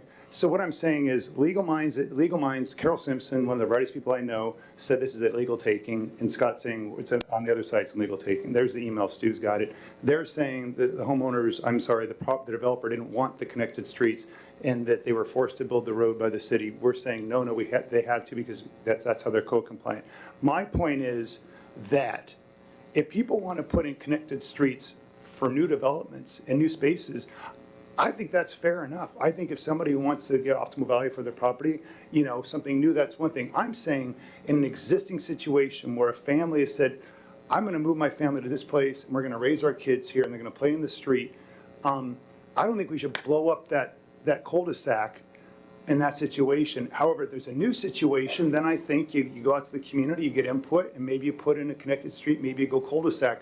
I'm just saying that for whether there's an existing dead-end street cul-de-sac community, I think we need to put a stop to that in light of the fact that the phone apps now will change the entire character of the street. So I'm trying to make it really simple from my perspective. I'm not asking for the end of the world here. I'm simply saying existing cul-de-sac, leave it alone. New development, go crazy with community input.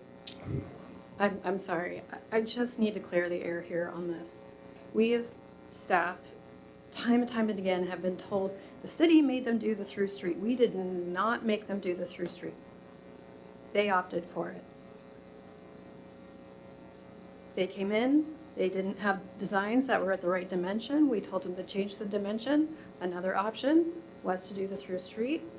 They came back, their first set of plans had the through street on them. The city didn't make them change anything. In fact, the city let them go narrower. They're putting a speed hump. And we asked them to do other things, and I should probably keep my cool on this, but this has been said time and time again, and we did not force them to do this, and I really want that to be understood. Thank you. Thank you, Dr. Fitzgibbons.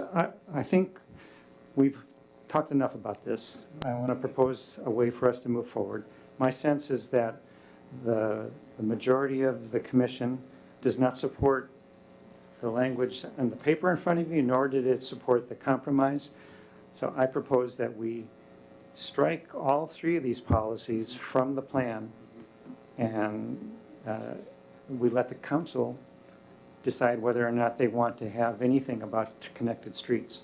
Because I don't think, I mean, we can, between now and then, we can talk with them and see if we can help them come up with language that might thread the needle. But I don't think we can come up with language tonight. And Can I make a motion? We'll take a vote. yes, you can. I move we direct staff and our consultants to update the comprehensive plan as such. Where there's an existing dead-end street in cul-de-sac, Newcastle will not encourage a connected street. Where there is a new development, Newcastle will consider connected streets with input from the public. That's my motion. Can I get a second? Does anybody want to second that? I would second that. Okay. Discussion? I am sympathetic to the issue. Like I said, this is impacting my neighborhood. One street over from where I live, it's going to impact the traffic in my neighborhood. So I'm not at all unsympathetic to this. I go back to my comment earlier about my concerns about this being a complicated issue. And frankly, while I am sympathetic to the folks who are here, my concern is we are making a policy determination that is going to be broader than just what's in front of the people who are here tonight. And we're doing it based on the emotion that's coming up around the impassioned comments that we don't want to have these streets be put through. There are other considerations here, and frankly, I think just making a blanket statement either way that we're going to encourage, we're going to require them to be connected streets, or they're not going to be connected streets, I think we're making bad policy based on one fact set that's in front of us. And I think it's a mistake.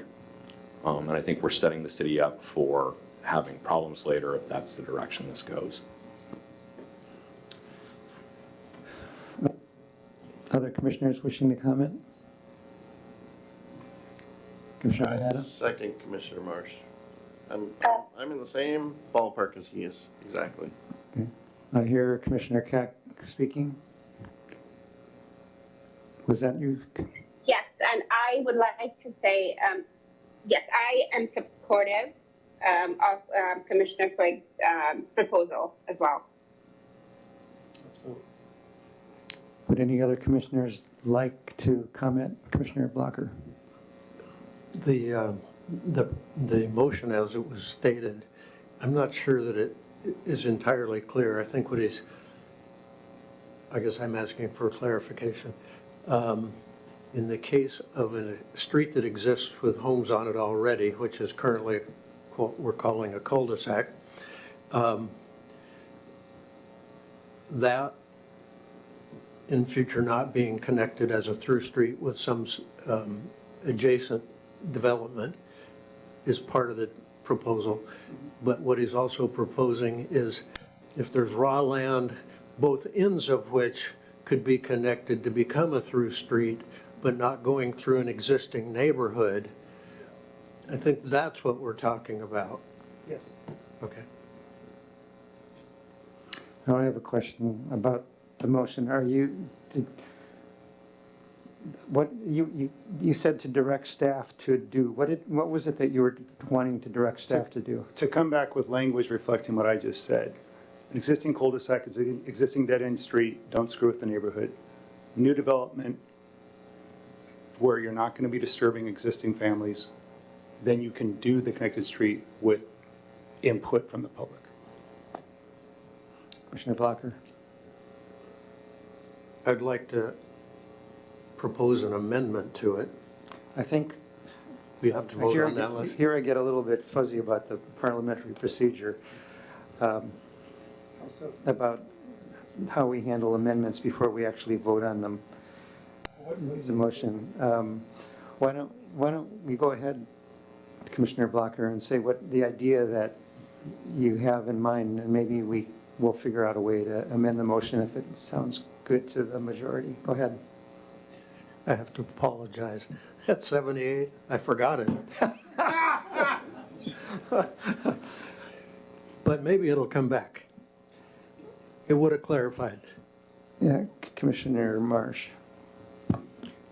Aaron, can you help me understand, is there a circumstance where we would see a new development that would not be connecting to other streets or other neighborhoods, that wouldn't require through streets, that wouldn't subsequently just be landlocked? How would that work? I'm trying to understand practically if that could exist. Well, the RCWs don't allow you to landlock a new subdivision. And because everything has to be consistent from the bottom up, top-down rules, the state's law would make the city's policy basically void if it conflicted, right? So if a plat came in and they needed to connect to a public street, which is a requirement, plus it has to be safe access and it has to meet our concurrency standards, then it would connect. Commissioner Blocker. It came back. What the amendment would be that in the situation where we have developments that would provide the connectedness that we're talking about, in the case in point, we'll make the amendment to be that we then would have the emergency vehicle gating as part of the requirement for that through traffic or for that connected situation. Because if a development has been established coming in one way and there's another one coming from the other direction, that second one coming in there is not landlocked. It's coming off of a public right-of-way. If you're extending the existing road, which doesn't go through somewhere, then we're not talking a connected street. I would consider requiring something like that to be an ordinance or a standard and not something that we put in the comprehensive plan. That's rather detailed. It needs to be a policy. Yeah, I had that same concern that we're maybe trying to do with the comprehensive plan what an ordinance is meant to do.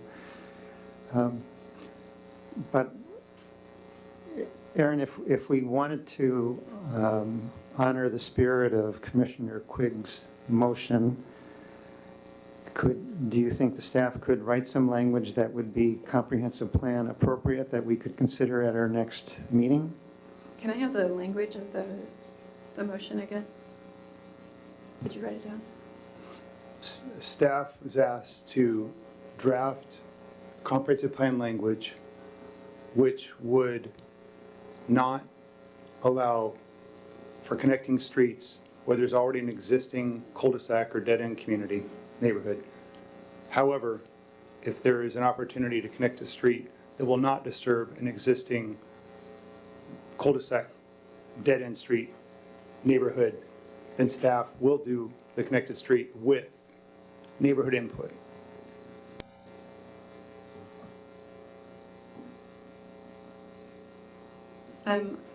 Staff can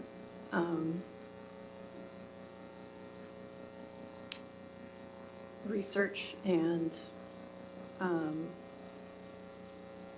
propose language. I think staff would need to do some consideration and a legal review of this. Do we need a vote on this, or can we just have you accept that as a task? I will do that review. I prefer a vote. Okay. Okay, so we have a motion and a second. I want to be sure we hear Commissioner Keck's vote. So I think we can only do that, yeah, let's have a roll call vote. Yeah. So, let's, I guess I'll call the roll. Commissioner Block, how do you vote? For the motion. Commissioner Van Natta? Opposed to the motion. Commissioner Lowe? For the motion. Commissioner Marsh? Opposed. Commissioner Quigg? For the motion. Commissioner Keck? For the motion. And the chair opposes, so the motion passes 4-3. Okay. There is still the question of the three things that are in the current draft plan. And given that we have just passed this motion, I think we should delete these three policies. Staff would like to be able to keep language in regarding multimodal circulation, though, for the spirit of the PSRC requirements. Why don't we do this? Why don't we ask the staff to, and this, I don't know that we need a motion for this, but as you work on this new language, look at it in the context of these other policies and see how these other policies might be adapted in order for it to be an integrated approach. So these might all go away, but there might be something replacing it that captures something that needs to stay. Okay. Is that okay with the commissioners? Okay. Before we move on to something else, let me just Charlie? Oh, yes. Could I make one more quick comment? Certainly. I was just going to read the paragraph out of Carol Simpson's letter to the Planning Commission on the 13th that Commissioner Quigg referred to. It's the second paragraph is the connectivity map illegally takes is in caps, present private property for connecting streets. is not well thought out, has not considered critical areas, actual transportation connection needs, and how much property that would be removed that could be used for housing. It doesn't address real street ends that have not been connected in real unopened right-of-ways. This map is totally bogus and should be removed from the plan. That's a direct reading, other than my muttering. Are you requesting staff's response? If you could respond if you want. I just wanted to share what Commissioner Quigg had referred to that Carol Simpson had said about the connectivity map. We do the same thing with trails. So could the argument be made that every time we draw a potential trail through somebody's backyard that we are doing an illegal taking? Don't we get an easement for that, though? I've been asked to get an easement with one of my Well, neighbors it for a would be a trail. taking if you don't get an easement, otherwise it would be trespass. Right, so I don't think the picture is technically a taking. It would be a taking if the city just made it happen without the requirement through development. Well, I think Commissioner Marsh's implication was that the picture made it an authorized taking. Commissioner Marsh did not in fact say that. Commissioner Marsh said that if I owned a piece of land and my ability to use it was subsequently limited by the city and reduced the value of it, that would be a taking. That's different than somebody having their land taken for a road right-of-way. That is in fact a taking as well. It's a different kind of taking under the law.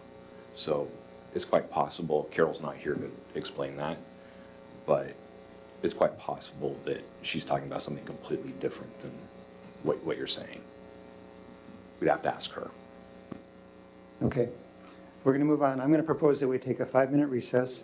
I'm going to, for those of you in the audience who are here for Connected Streets, we're not going to be talking about those anymore, but we will be talking about things that some of you have commented on: housing, nodes, beautification, and we're going to do that immediately upon coming back. So if you want to stick around for that, that'll happen next. So it is now 8:56. I want to come back here at 7:56. 7:56. I want to come back here at 8:01. 5 minutes. 5 minutes. 5 minutes. Okay. Thank you. Thank you, Charlie. Well done, well done.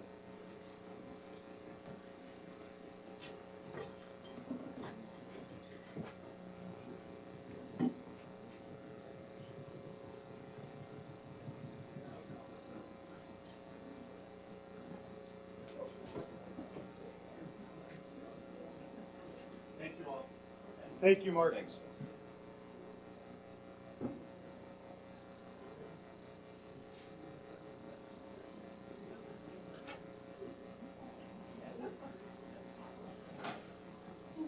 Paul, Coleman, after this? Is it gonna be that late? What's open? It's gonna be a while. What's open later? Tapatio? Boca Chon? I'm gonna need to go out after this meeting. Thank you, thank you. To answer your question, yes, it's something different. I never ate dinner, so. Don't you have a wife on the activities commission, isn't her job? Oh, she's having a girlfriend tonight for a Oh, holiday. she's not in? Okay. But Well, I think, yeah, after this, I'm off the commission, so all 4 of us can go home. It wouldn't be a quorum. Oh. Transition to a school week.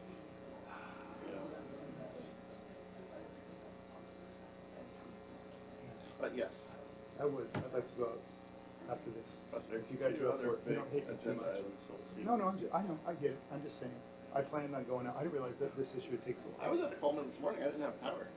Yeah, we didn't have power. I went there with my laptop. I was and supposed to take worked a for day off couple work, I undid my day off work because I needed power, so I just went to my office and worked there, like, what are you doing here? I said, I'm gonna sit home staring at the ceiling, or I can come in here and go to, do work.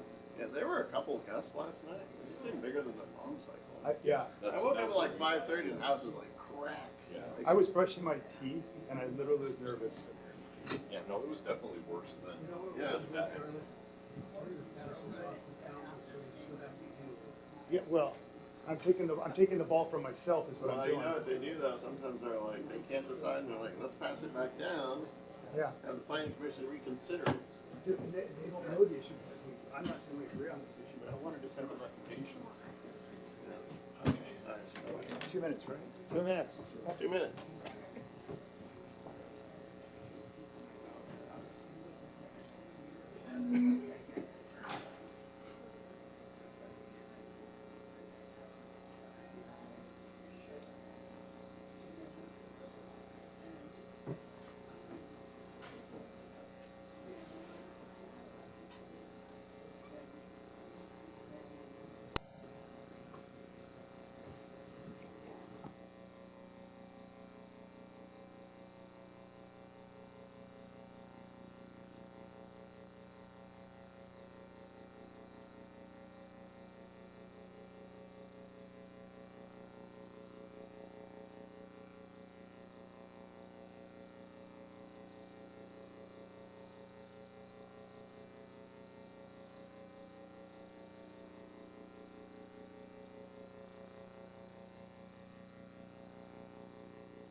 Okay, we are back in session. Our next agenda item is to review the comments that we have received on the draft plan. There are two categories of comments. One is those that we got from agencies and organizations, the officialdom, and those that we got from Newcastle citizens. So we're going to go through the comments from Newcastle citizens first. And what I propose to do, commissioners, and tell me if you are okay with this, is that we'll go through them by area. There's 8 or 9 areas where people commented. For each one, I will summarize what the comment was very briefly. I'll respond to it myself, and then I'll ask Director Fitzgibbons to add anything that is missing from my response, and then we'll ask you to weigh in. So The reason I am proposing to do it this way is not because I think my response is going to be smarter than yours, but I think that I can quickly just distill it Yeah. and offer some information based on research that I did that'll help you see the fuller picture, and it'll help us get through that quicker. Anybody object to that? Okay. So we received comments from 6 residents: Anna Kerr, Kevin Kirkaldy, Len Troutman, Dave Jones, Carol Simpson, and Andre Sharkowski. They covered 9 topics altogether. Connected streets was the main one. We're not going to go through that since we covered that. Housing, public safety and Coal Creek Parkway sort of as one topic. Downtown and beautification, nodes, prioritizing the policies in the plan. Telecommunication and internet service, the connectivity map, which is what Commissioner Blocker was mentioning about, and then things that are missing from the 2016, or we also call it the 2035 plan, the old plan that haven't been carried forward into the new plan. So let's begin with housing. The comments essentially ask that the plan go no further than implementing the minimum requirements of the state and county. And also, the comments stated that, are pointing out that we're not required to offer special incentives to developers. So in response, I would say that regarding density in single-family zone neighborhoods, except for one policy, which I'll get to in a second, the draft plan doesn't go any further than what's required by the state and the county. So that I think the plan as it is satisfies that particular comment. The draft plan has one policy and one strategy that support incentives downtown, but not in the neighborhoods. Policy 14 promotes the use of density bonuses in the downtown area, and strategy 102 calls for broadening incentives, a certain kind of incentives, MFTE. I'm not sure what that stands for, but what is that? Multifamily tax exemption. Multifamily tax exemption incentives to all multifamily housing that includes affordable housing in the downtown. The draft plan also has 2 density incentives that are required by the state or by the county, so we don't have the discretion to mess with those. Policy 23 calls for supporting density bonuses and housing development on church-owned land, and there are 2 churches in Newcastle. Strategy 104 requires that the city consider additional density incentives for multifamily or middle housing types that have an affordable component. And it doesn't limit it to a particular area, but that particular strategy is required by a county requirement. So the exemption that I mentioned a minute ago is a policy that we actually have not discussed as a group because it is one of the new policies, and we will be talking about those in our next agenda item. But it was policy 191, which says, the city shall increase the number of dwelling units being within a half mile of a public park. So this was inserted by our consultants. It's not required by law. And although it is technically silent on incentives, it does express a policy preference that I am personally uncomfortable with because it represents a significant change about which we have not sought or received any public input. And so the 2 options I think I see for us tonight regarding that particular policy is that we could leave it in the plan as it is, or we could delete it for now and defer any discussion about it, if we have any at all, to next year when we'll be taking up the ordinances about housing. And then that'll, if we do want to pursue that, we can have time to solicit public input. So that's sort of my overview. Let me ask Director Fitzgibbons if she wants to add anything. No, thank you. Okay. Okay, commissioners, anything that you want to respond to these comments that beyond what I've already said? Any comment at all about it?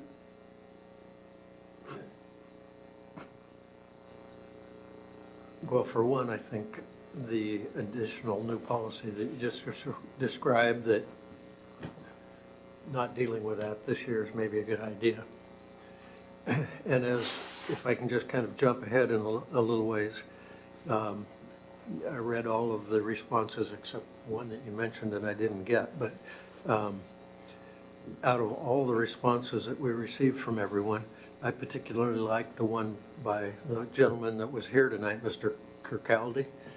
And I thought he hit a lot of the kind of the main areas that are of my concern. We will be talking about his other comments that, other than housing, later, just so you Yeah. know. Okay. Kind of where I was headed, Commissioner Gedzik, was I liked his write-up enough in these areas that where he got to each of them, he had a please do or please don't, which was kind of, could we go there, make this recommendation? I literally would like to propose a motion that we direct staff to go into the, not to the letter of what's being said in each of those, but to the intent of what's being said in each one of those please statements, that we have staff go back and actually kind of recraft each of our strategies and policies, goals to conform to what he said, because they're so, to me, it seems like what are so in tune with what my responses were on the survey that we did last summer, and so much of what I've heard going on in the slight bit of time that I've been involved with the Planning Commission. So I'd really like to make that as a motion, that we have staff take those notes, actually go back and re-knit that into what we've already done. Would anyone like to second that?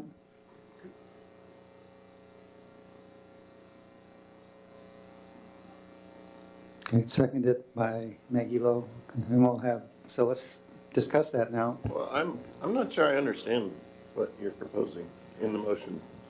Okay. Simply, he did connected streets, he did housing, police, which is public safety, nodes, and aesthetics. And those are all the kind of my areas of interest, really areas of interest. And when he laid out the situation as he saw each one of those in the way that it's been crafted so far, and got to the end, he made a statement which says, please do, or please add, or please modify, I guess would be a fair word. And I liked his proposal enough to just make that be the motion, that would be the kind of the work order for the staff, to look at each one of those and say, have we actually built that into our policies and goals, or can we modify what we have that would do that? Commissioner Quick? I pulled up the email where, so you're talking about the end where it says, please comply with the state and county mandates without going further. That's what you're saying? Yeah. Okay. Because the part that he said that I want Aaron to explain is, he says, Newcastle is being asked to shrink setbacks to increase density and remove parking requirements so more cars can park in the street. So if we, we can comply with the state and county mandates without shrinking setbacks or changing parking requirements. Is that true or not true? Or how does that apply?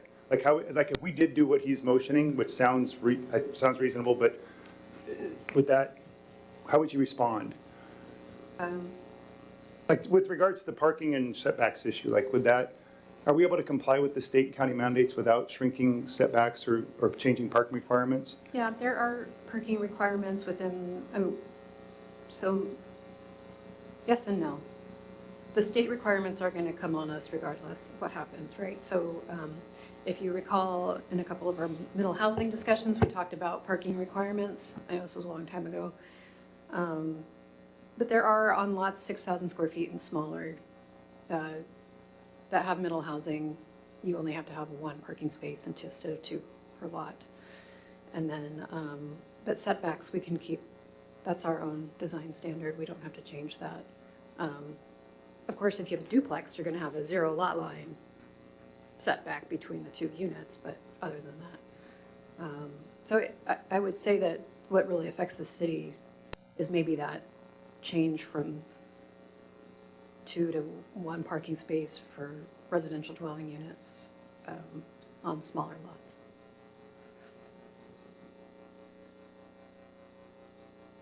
Other discussion? Commissioner Marsh?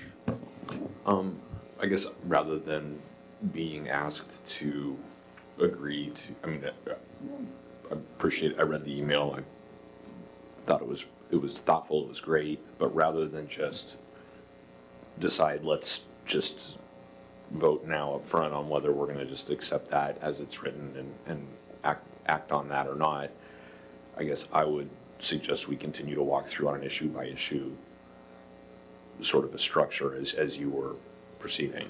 Because I personally would like to be able to have discussion about the issues as issues rather than take them as a menu person by person as they've been presented. Because issue. Yeah. I'm open to that, if that works better. Yeah, I think that does work better. Again, my knowledge of parliamentary procedure, I think we can defer a vote on this. Why don't we do that? We'll just defer until we go through this? Or I could withdraw the motion, couldn't I? I like what you said. I think you moved and you seconded. The amendment is, as Scott said, instead of going through all 5 issues at once, let's just address the housing All right, one yeah, at a time. that makes sense. I like that. I thought it sounded smart too, but. Vote on this one, so are we making a decision based on everything that was in that one email, or are we going to? No, that's just. Because the motion is to ask staff to act on the entirety of that. It was, yes. You want to say just housing? For now?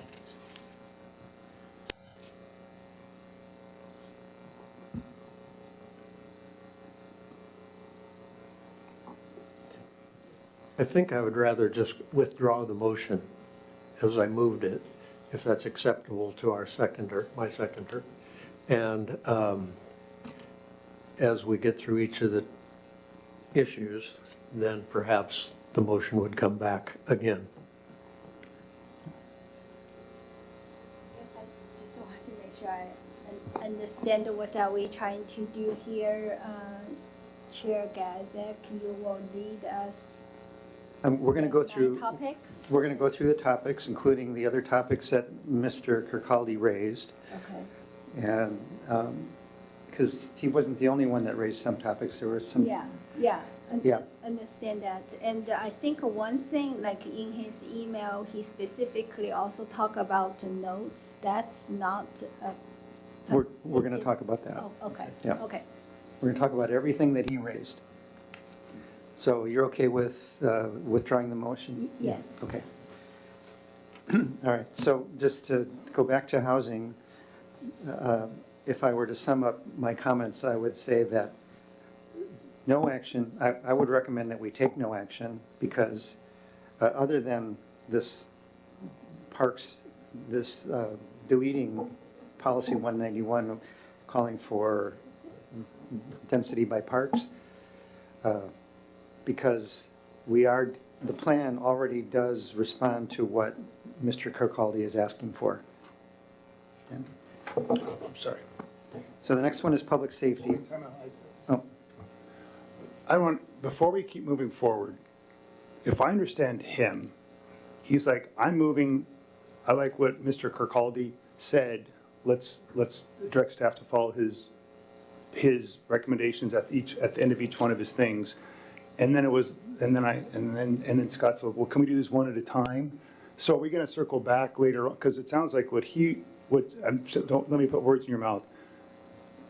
You're saying we should recommend that we follow his advice, but are we going to circle back to housing after we go through all of them? Because when you start talking about the next topic, whatever that is, are we done with housing? Because I like your idea of giving recommendation regarding housing. I think, and I don't want to miss the opportunity, just as we did just a minute ago on Connected Streets. I don't want to table the issue and not come back to it. I'd like to make a decision tonight with regard to these topics. And I feel like if we don't cover this issue and have a motion and vote on it, we're not going to have direction going forward. So that's why my thought is either we have the door open to come back to it later on, or we break up each topic one at a time and vote on each topic one at a time. So what do you think of that, Stu? My modification would be that we'd loop back and do them all at the end after we've discussed them. So the motion could include all of them again, but at the end, once we've already talked about. Okay, I would suggest, though, that I wouldn't want to deal with an omnibus motion that has all these different things that sometimes we like, some we don't. I think it makes more sense to deal with housing after housing while it's fresh in our minds and take them piece by piece. Redo your motion for this housing. Yeah. Yeah, okay. Then I will re-move that we now consider including what Mr. Kirkcaldy has said here in regards to housing, and have staff go back and verify through what we've already done that it is in alignment with what he's suggesting. And what is he suggesting? Well, he's got a number of things here, but in the kind of final conclusion where his please statement is, he was more or less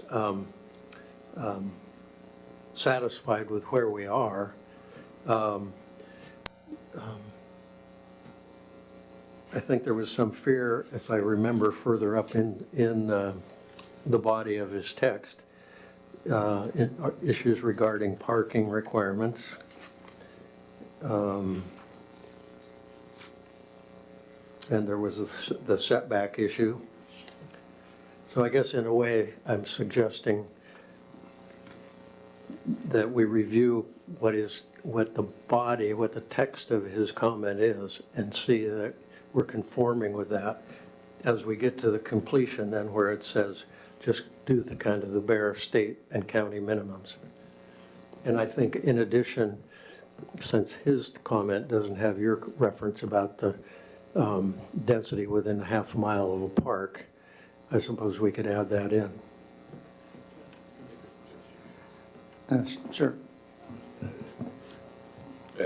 I would suggest, since Chair Gadzik has gone through and has considered all of the community comments by issue and is giving us a consolidated perspective in terms of what he thinks is going to be responsive to the entirety of the community input on each of these issues, that I guess I would ask you maybe, and you did this a little bit indirectly, but summarize at the end of your comments that this is what I would propose that we would do that I think would be consistent with feedback that we've got, or modified for, law or for whatever those reasons might be.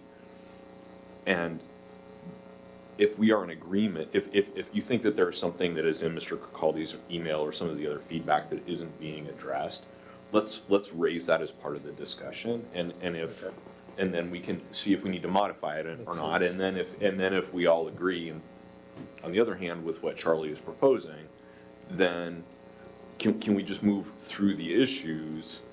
Do we need a motion and a vote on every one of these if we all have, if there's consensus in the group? Yep. By the way, is Vanita still, can she hear us still, or is she off now? I don't even know if she's still. Are you there, Vanita? Oh, she's off. Oh, no, she's on. Not joined, okay. Yeah, I don't have Scott's position sounds reasonable to me. If it's okay, I agree with your reading that it's a reasonable email, but I also think Scott's right that I trust Charlie. Yeah. Yeah, I agree. When I went through Mr. Kirkcaldy's comments, I tried to seize on the things what he was actually asking us to do. A lot of his comments were comments, but not requests for a policy change. He was pointing out concerns. Yeah. And so if we missed anything, then I would hope you would point it out to me. But I was trying to respond to his actual one. So on housing, we'll get to you in a second. On housing, I think that apart from the policy, this new policy about parks, which goes contrary to what he's asking for, the plan is doing what he's asking. And maybe he just, I don't know, it would take a glutton for punishment to read through everything that you would have to read in order to see everything that's in the plan, but we have, and I did, and I pointed out the things that I think he needed to be aware of. So, Commissioner Lowe. Yes, I might be misinterpreting what he's saying. I think in the housing elements, there's one paragraph. I don't, at least from what I'm reading, I don't think he thinks the policy is what he is agreed upon. He put out I guess the underline is that he doesn't want us to go beyond the minimum requirement. And then he said, Newcastle is being asked to allow multifamily housing in single-family neighborhoods. I just want to confirm, in our policy, we didn't specifically talk about the number, right? Like how many units in the. Well, we do. The state requires Yeah, the duplexes, minimum, yeah. and that's all that our plan is endorsing. Yeah. Yeah. But the shrink setbacks, all that, in our plan, we have the parking, we have the, remove the setbacks. I don't think so. Okay, then. I'm not sure where.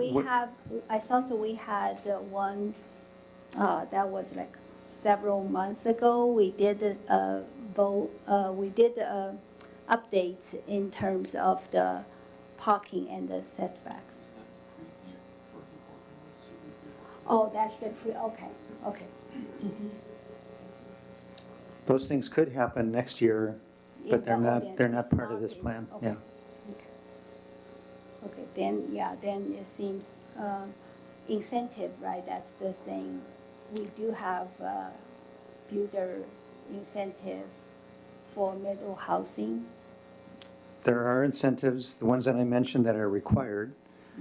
And then there are incentives that are not required, but they only apply to the downtown. And the way I read Mr. Kilcaldy's concerns is he was concerned about incentives for density in single-family neighborhoods. So I thought that the incentives for downtown were not a problem for him. Okay. Yeah. Okay, so the next area is public safety and Coal Creek Parkway safety, and this was brought up by Mr. Kirkaldy and Dave Jones. So the comments asked that the plan include policies that crack down on speeders, improve the safety of Coal Creek Parkway, have officers discourage panhandling, and to write more tickets for infractions of all kinds.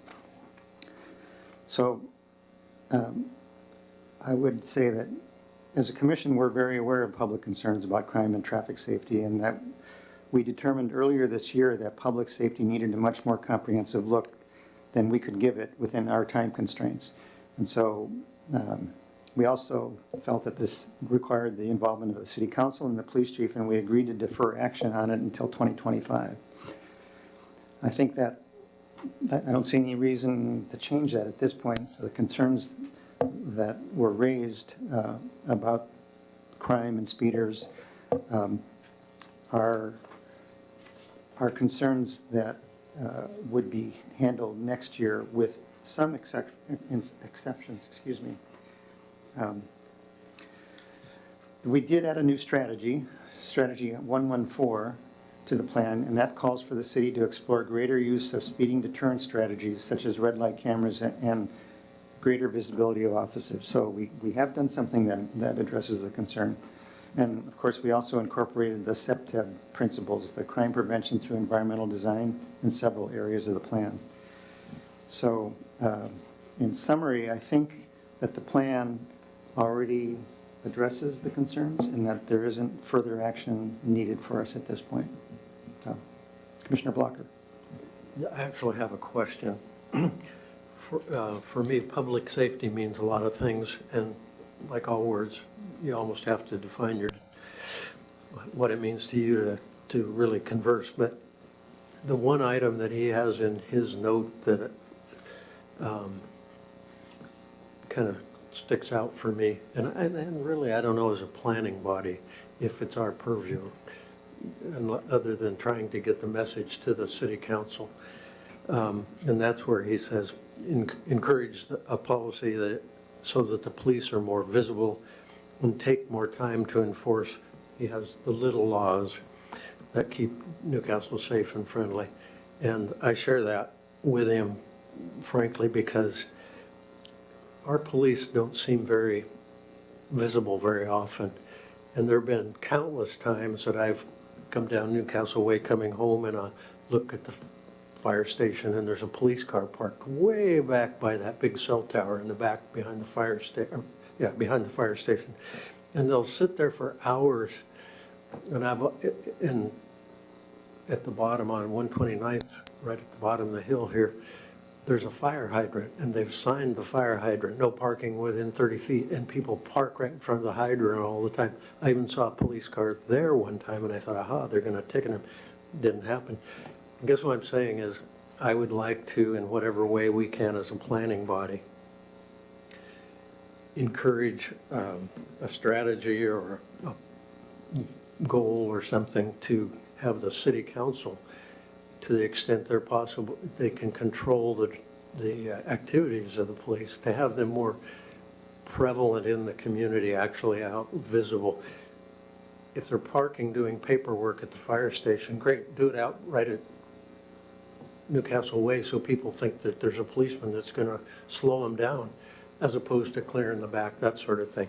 There are countless places around the city that signs are blocked by vegetation nowadays, and the police, if they're driving around, they could see those and let the city staff know, hey, we need to go up and get some brush cut in front of that speed limit sign or something. And I don't know how we do that as a planning body.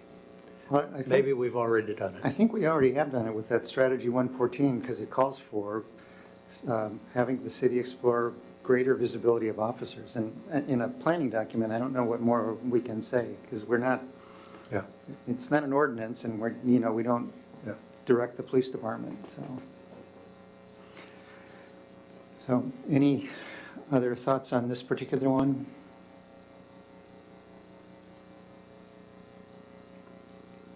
Okay. And when I ask for particular thoughts, Commissioner Kack, if you're listening in, if I don't hear anything from you, we're just going to keep moving. Is she on still, Aaron? She dropped off or is she on? She's not on? Yeah, okay. The next area was downtown and beautification, and these were also brought up by Mr. Kirkcaldy. He asked that the plan include policies promoting beautification of the downtown and Newcastle generally. So we have two beautification downtown policies already. 223 says that design guidelines shall be used to promote the aesthetic vision of Newcastle. And then in addition to that, we have in our 2025 work plan, one of the Quig legacies is design guidelines for downtown. Oh, wow. So, and then we have policy 231 and a strategy 61, which are very similar, which both call for the city to encourage private and community support of public art. So those are things that we already have. If the commission thinks that we need more at this stage, I would have you consider a new strategy that encourages the city to take full advantage of the opportunities presented by existing ordinances to beautify Newcastle. Cool. So, your thoughts? Hey, doesn't the downtown plan also talk about some of that? Just, Yes. I mean, Yes. it's separate from the comp plan, but I think there's been a lot of thought given to what the Yeah, there are downtown should design look like. standards. Yeah. Mhm. It's just, we're waiting for somebody to come along and make that a reality. Yeah, I think Mr. Kirkcaldy wants the existing downtown to be prettier. Yeah. Commissioner Blocker. Question, I guess, more than anything again. the maintenance of the city at a residential lot level, obviously, I don't think we can mandate people cut the vegetation that hangs out on the sidewalk necessarily, or clean up the piles and mounds of leaves that are clogging the gutter in front of their lot. But perhaps we should have a city program or notification or something that we fairly routinely send some sort of mailers to addresses in the city, that people are encouraged to clean up their lots, trim their vegetation that's blocking street signs or hanging over sidewalks, things like that. Because Newcastle's a beautiful place and we want it to stay beautiful. And a lot of people have stopped maintaining their properties. How do we get that to kind of be turned around? I think that's an ordinance, though. Like, the city would have to pass an ordinance that says, thou shalt not, or thou shalt, or whatever. Well, I was thinking, I mean, I think probably a lot of residents don't know they're responsible for the sidewalk or the street in front of their house, and the city hasn't notified them and told them or something, so. I mean, I don't like heavy-handed government to come around saying, you gotta do whatever, but still letting people know that they need to kind of clean up their place. Well, the policy that I said is something we could pursue is to encourage the city to take full advantage of the opportunities presented by existing ordinances to beautify Newcastle. And I think that might fall under that. Okay. Commissioner Quigg.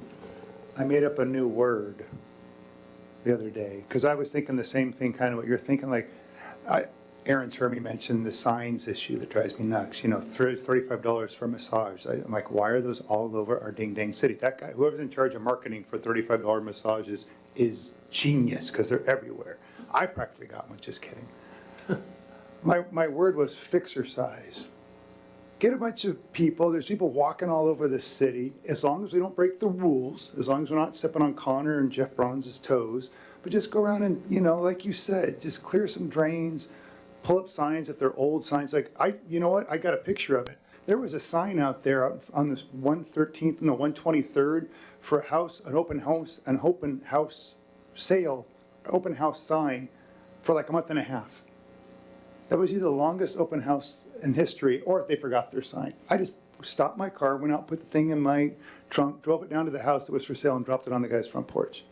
Now, I don't know if I'm going to get in trouble for that, but I feel like stuff like that, I agree we should do it. I don't know if it's, like he said, I don't know if it's an ordinance or a comp plan thing that she can do, but I love your idea, and I love that that's recommended from the public. So I'd like to pursue that on the council side. Maybe we can get that going. So thank you, Stu, for pushing that issue. I would say, on the note of better communication with responsibilities, that's probably a lower hanging fruit for like Facebook's postings, because we have Facebook and we have Instagram and we have a newsletter that goes out every other week. So I would say, if you have a suggestion for communication, that could go to the council or maybe one of our reports to the council, something like that.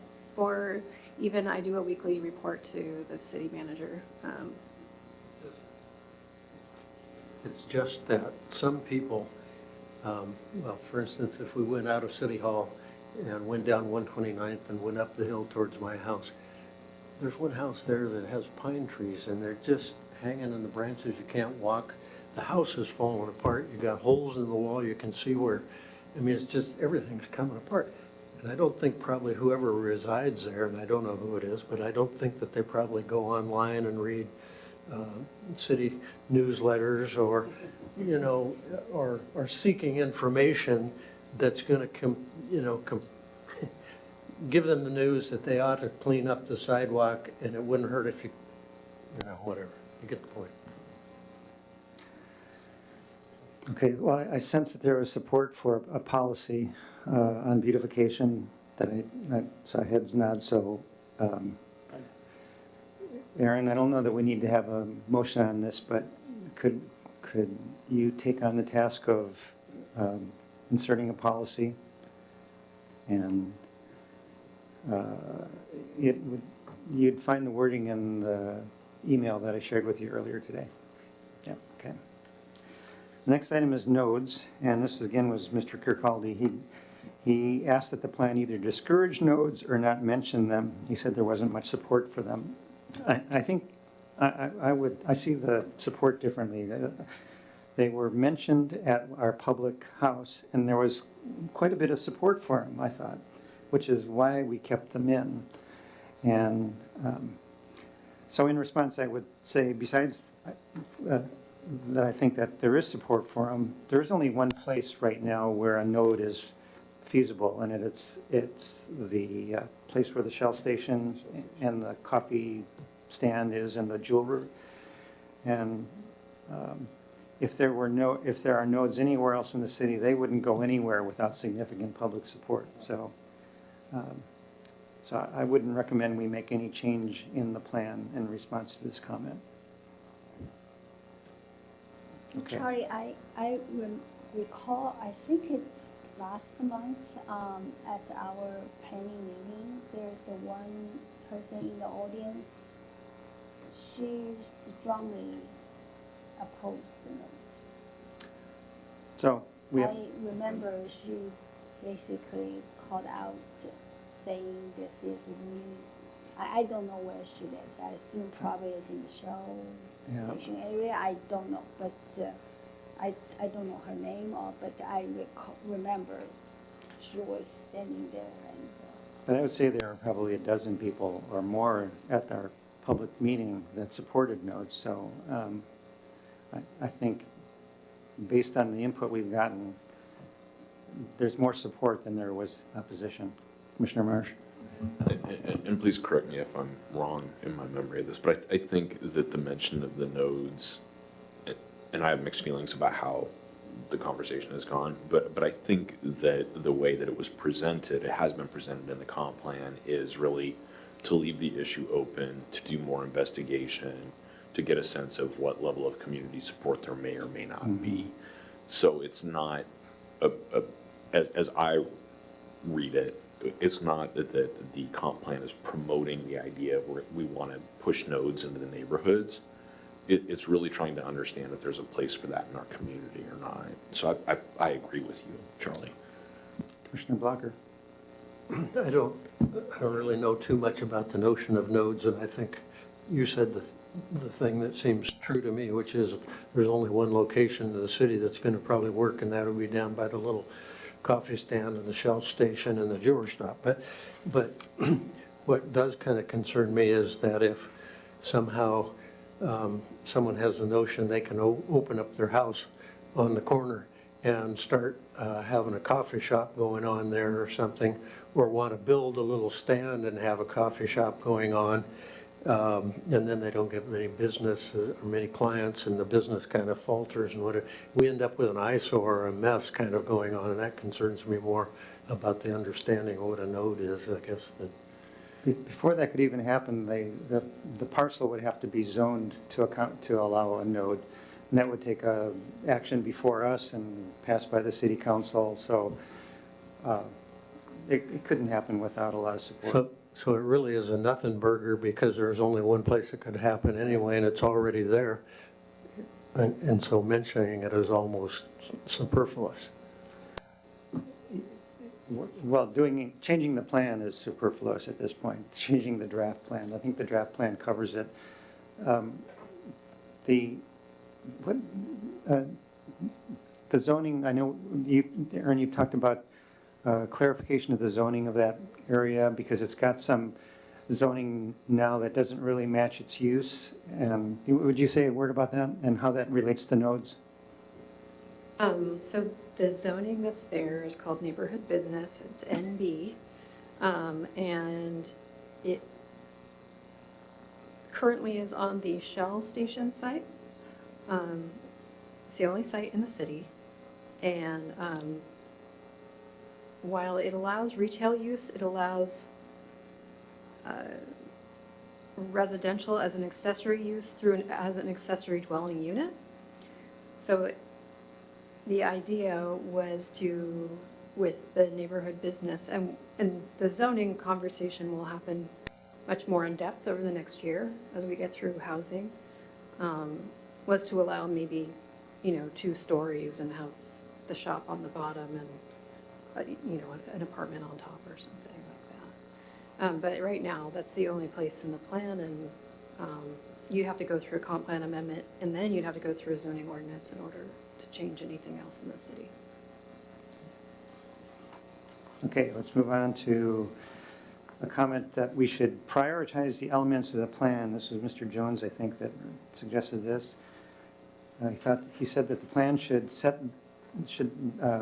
provide a visible prioritization of the plan's goals, policies, and strategies.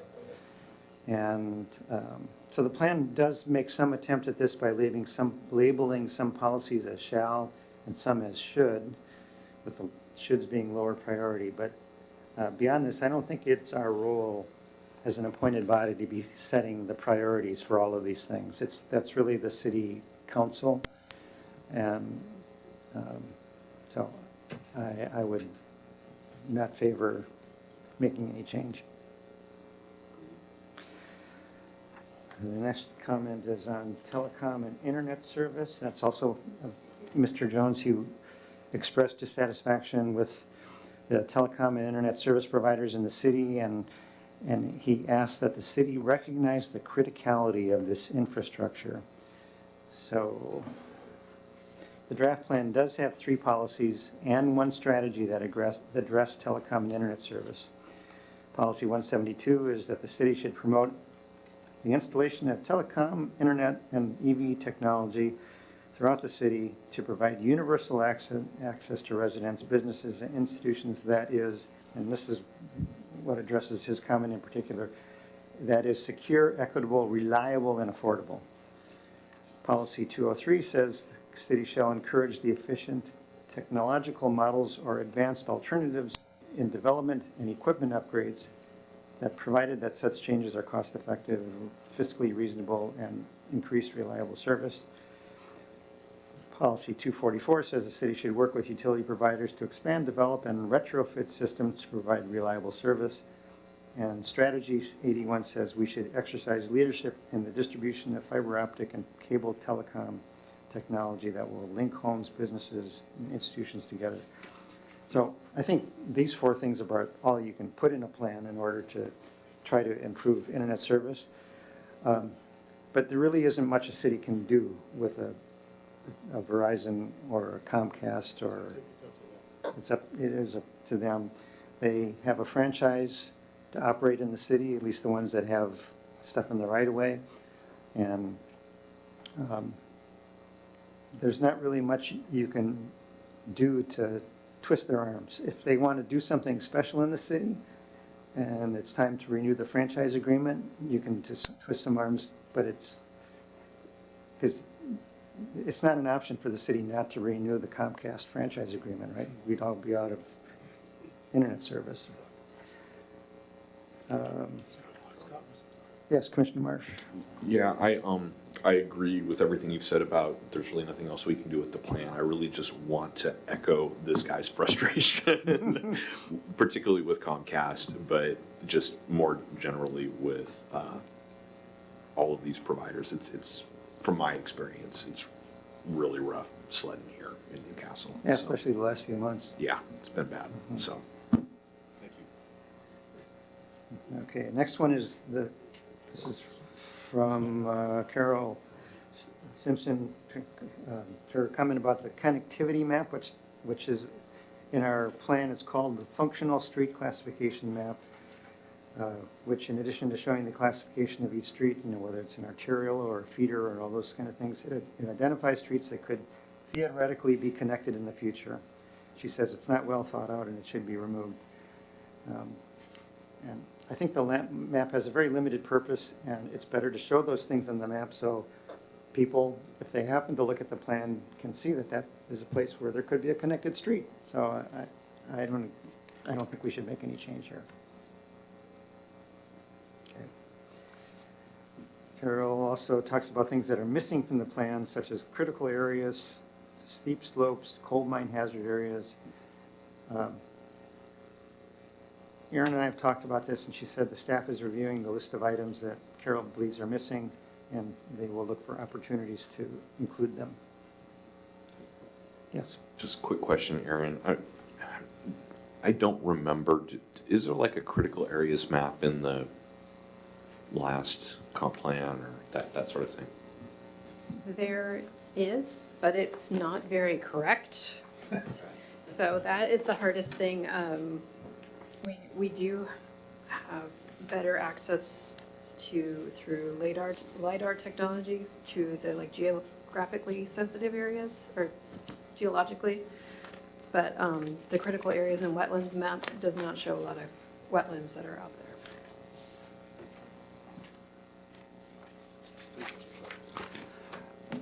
Yes, Commissioner Blocker. Second paragraph, the connectivity map that's apparently quite inaccurate, et cetera, along with maybe some other mapping. I presume we'll work to get more accurate mapping in the course of putting the final update together. If I may, I'd like to go back to the comparison of this to like our trails map, which shows, and maybe this is not the time to do it, but trails map. I don't know which one it is, so we're gonna see.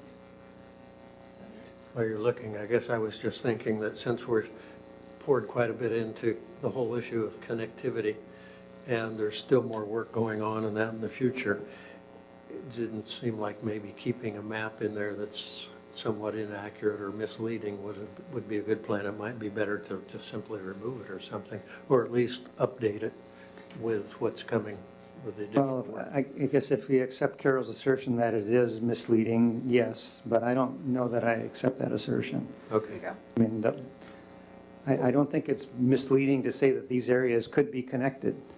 Okay. I mean, Yeah, so on your screens right now is our trails map, and you can see that there are all sorts of areas with dotted symbology. And those are proposed trails, so those don't have easements. Those don't have anything. Those are, so this is similar to what I was saying earlier, where they're just saying, wow, this would be a nice place to have a trail. And so similar to that, the connected street is saying, this is it, kind of like Charlie's saying, it's kind of a heads up. It's like, hey, you know, we actually have an ordinance for this one that says, you know, if it's on the map, we can make you put a trail in. We don't have an ordinance for the connected streets, but that would be the implication would be, this would be a place we could, but if it's not on the map, we don't have that document showing, hey, we set the expectation here and this is what we were doing. So that's really all the purpose is at this point. Okay, let's go back to where we started with Commissioner Blocker's suggestion that we incorporate Mr. Kirkcaldy's suggestions. After hearing the whole conversation, is there anything that he suggested that you think we need to attend to? And if it is, I think we need to hear specifics. We can't just say, staff, look at this and you decide what we ought to put in. I think that probably by having the discussion, we've kind of come to the point where we've concluded that it's more or less in there already. I'd still like to, personally, I'd like something stronger about the public safety, the traffic enforcement on more than, mostly our discussion was on Coal Creek Parkway. And that's probably difficult for the city to do anyway, but maybe on the arterials that go across town and through town. Because during commuting time, if you're trying to even get out of the neighborhood onto Newcastle Way here, people cutting across from Coal Creek to 405 are just flying past there. and just some simple enforcement there, I presume, down on the May Valley Park Road, and and pretty sure 116th gets the same thing, and just some simple, I do have to say that in the last 3 weeks, I've actually seen some police action in the school zone. So there is some, I won't say it isn't there, but I'd like to see more than what I've ever seen there. The policy that is in the plan, it's not limited to Cold Creek. It's calling for technology and greater police visibility throughout the city. Yeah, I agree, and I like that. The traffic calming, I don't believe in, and technology, the Duval and going and Renton across May Valley and May Creek and going up Duval. Renton has you're going 39 miles an hour and 35. Nobody slows down because of those things. They're worthless. But if you had a car sitting there, a police car, even a vacant one sitting there, people would slow down. I think a red light camera might have some effect. Commissioner Quick. This isn't really in response to what you just said, but we had a Battle of the Badges headed up by Chief Kajihiro, and all the cops were there, and they engaged the local scouts, and I think Regency, the home over there, and Mayor Newing and her husband showed up, Mayor Clark and his wife showed up, and it was really neat to see all the cops there. So I just wanted to use this opportunity to applaud them for engaging with the community. It was really, really impressive what the chief and his officers did. Commissioner Marsh. And I just want to layer on that driving through Newcastle, I've seen an increased presence as well, particularly in terms of speeding, in terms of running stop signs, seeing it up Newcastle Golf Club Way and Newcastle Way, that intersection in particular, but throughout the community. I think they've actually the police officers have been very visible lately. Okay, so we're through with reviewing the comments from our citizens.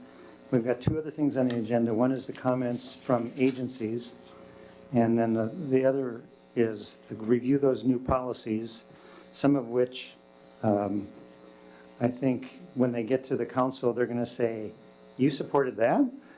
And there's some of them we may not support, but they're there because we have to put them there, and we go through those. For the comments from agencies, Aaron is going to give us an overview of those. I will say that I looked through all of the staff recommendations, and I thought they all made sense. I had a few questions on some. So hopefully, when you reviewed them, you didn't see anything that troubled you, and we can go through that section fairly quickly and then spend our time on the new policies and wrap it up. So, Director Fitzgibbons. Thank you. Okay, one page. So, obviously getting comments from DNR and WDFW, Department of Natural Resources, and Department of Fish and Wildlife. One of the big items was environment. Also, the tribes commented on the environment quite a bit. Something that's not in our plan and hasn't been in our plan in the past are migration patterns and protecting habitat corridors, and that was a big emphasis. So that is something that I think we could add as a strategy to look further into Newcastle's habitat corridors. Obviously, May Creek Park is a big habitat corridor. And we could work using what we have in GIS to look further into those. So staff generally recommended adding the language about habitat corridors where it did not make either an unfunded mandate or an uninformed mandate for the city. Also strongly worded was addressing fish passage projects. You may have already heard about this, but we're already doing one that was called out by the Department of Dam Safety. And so that's one of the ones that we're already working on, but obviously fish passage is really important for our ecosystem. And then providing any critical area maps and/or resources to the plan that are available, that was outlined for us, and also we discussed that tonight already. Housing, including an analysis of emergency housing capacity. It is a state requirement. We will be doing that. All cities have to do this who are fully planning. So stay tuned for that to show up in the draft. Incorporating strategies to remove barriers that have housing that address all income levels throughout the city, not just the downtown. This is a requirement. So, and we will be talking about this. This will be addressed via a 2025 middle housing update and the middle housing, and the housing element amendment that we need to work on starting in 2025, hopefully finishing.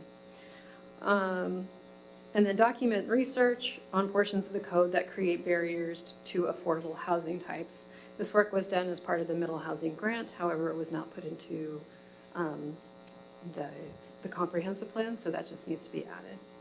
And then there's additional data and corrections that are needed, but they're fairly straightforward demographics points. Transportation items, the big one is having to create a multimodal level of service. PSRC actually stated that they wanted this to be in everybody's plan. However, according to those who have talked to, it's not in everybody's plan right now. It is required for 2029 when we have to do our climate element. So we will be working on a multimodal level of service. Staff have suggested I think it's a strategy to have one created by the end of 2027. Yes, Jim. I was wondering, Aaron, I'm just going to read the quote from you. A multimodal level of service standard will need to be strategy in the plan. The city will need to hire a consultant to do the work. Staff suggests a new strategy. What is a consultant going to do that we can't do? I'm just wondering you got my attention with that. Yeah, so part of a multimodal level of service study, I assume, I haven't seen one done before, but like we do for, let's say, vehicular level of service, we have somebody go out and do traffic counts, they look at turns, they actually look at the engineering and the connectivity. It's going to take a lot of work, yeah. Showing the connection between various funding sources in the CFP list. So basically what PSRC is looking for, what's our strategy between the CFP list and the stated needs that we have, our findings from the level of services studies that we've done, our capacities. And then they want us to address the topic of inequities in discussions of deficient systems. Of course, one of the biggest inequity is that we are not very well served by transit, so that will be added. And then they want us to ensure that coordination is happening with Metro on future station and area design as we possibly get closer to have a bus rapid transit station in downtown Newcastle by 2050. So there will be another comp plan between now and then, but it's kind of a make sure you're collaborating type policy.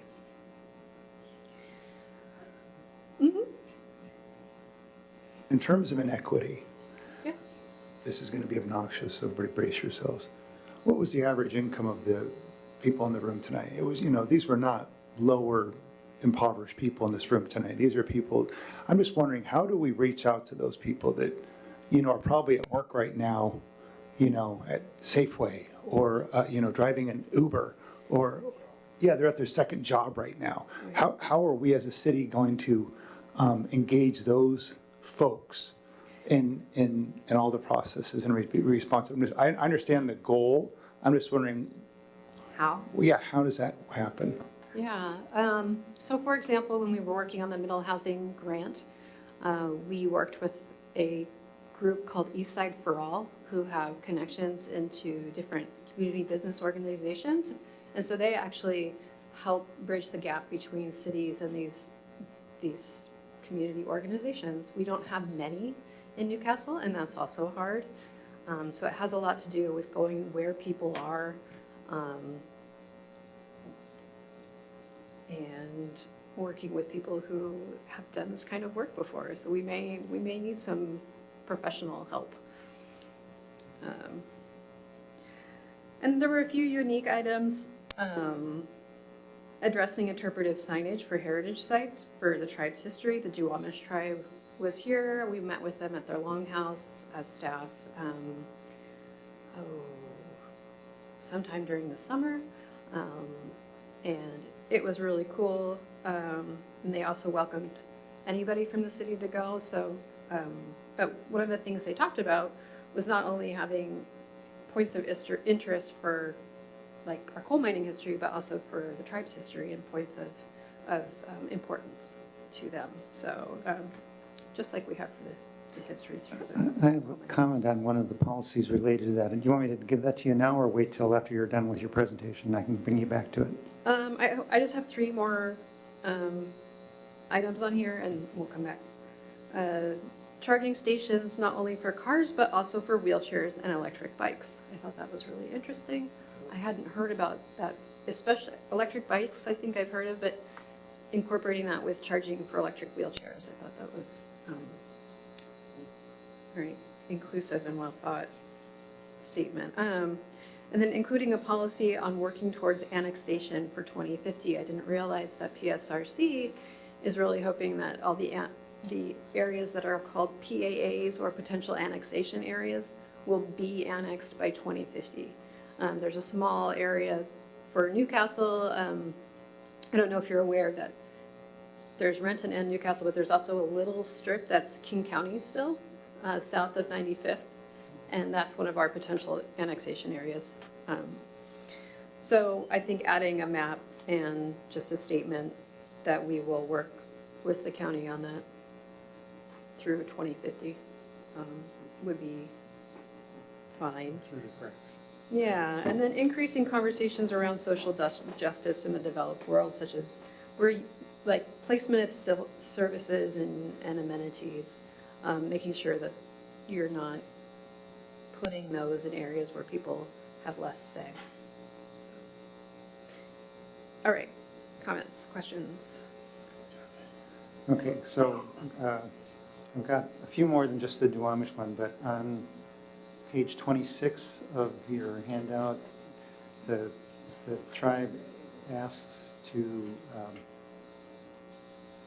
have the opportunity to be involved with interpretive signage, and our response was to include or amend a strategy to have place markers, interpretive signage with place names of tribal significance. And I would say, I would restate that strategy. I'm not sure where it is as it's currently stated, but to involve the Duwamish tribe so that names of tribal significance can be considered in initiatives to place markers. So what I'm trying to do is not just say, we're going to give these Native American names, but we want their involvement so that it can be an informed decision about whatever. I mean, there might be historical names, there might be other things, and they should be in the mix. So it's just, and I can send this to you afterwards.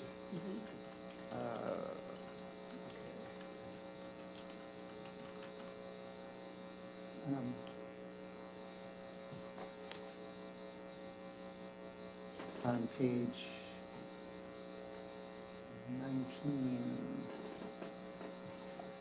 19, there's the policy suggestion, this is from the Fish and Wildlife, is to incentivize sustainable building practices by offering expedited permitting.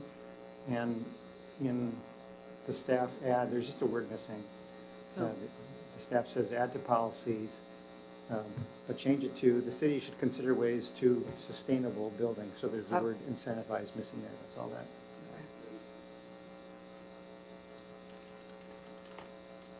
Okay, let me add one more. Let me just go through here.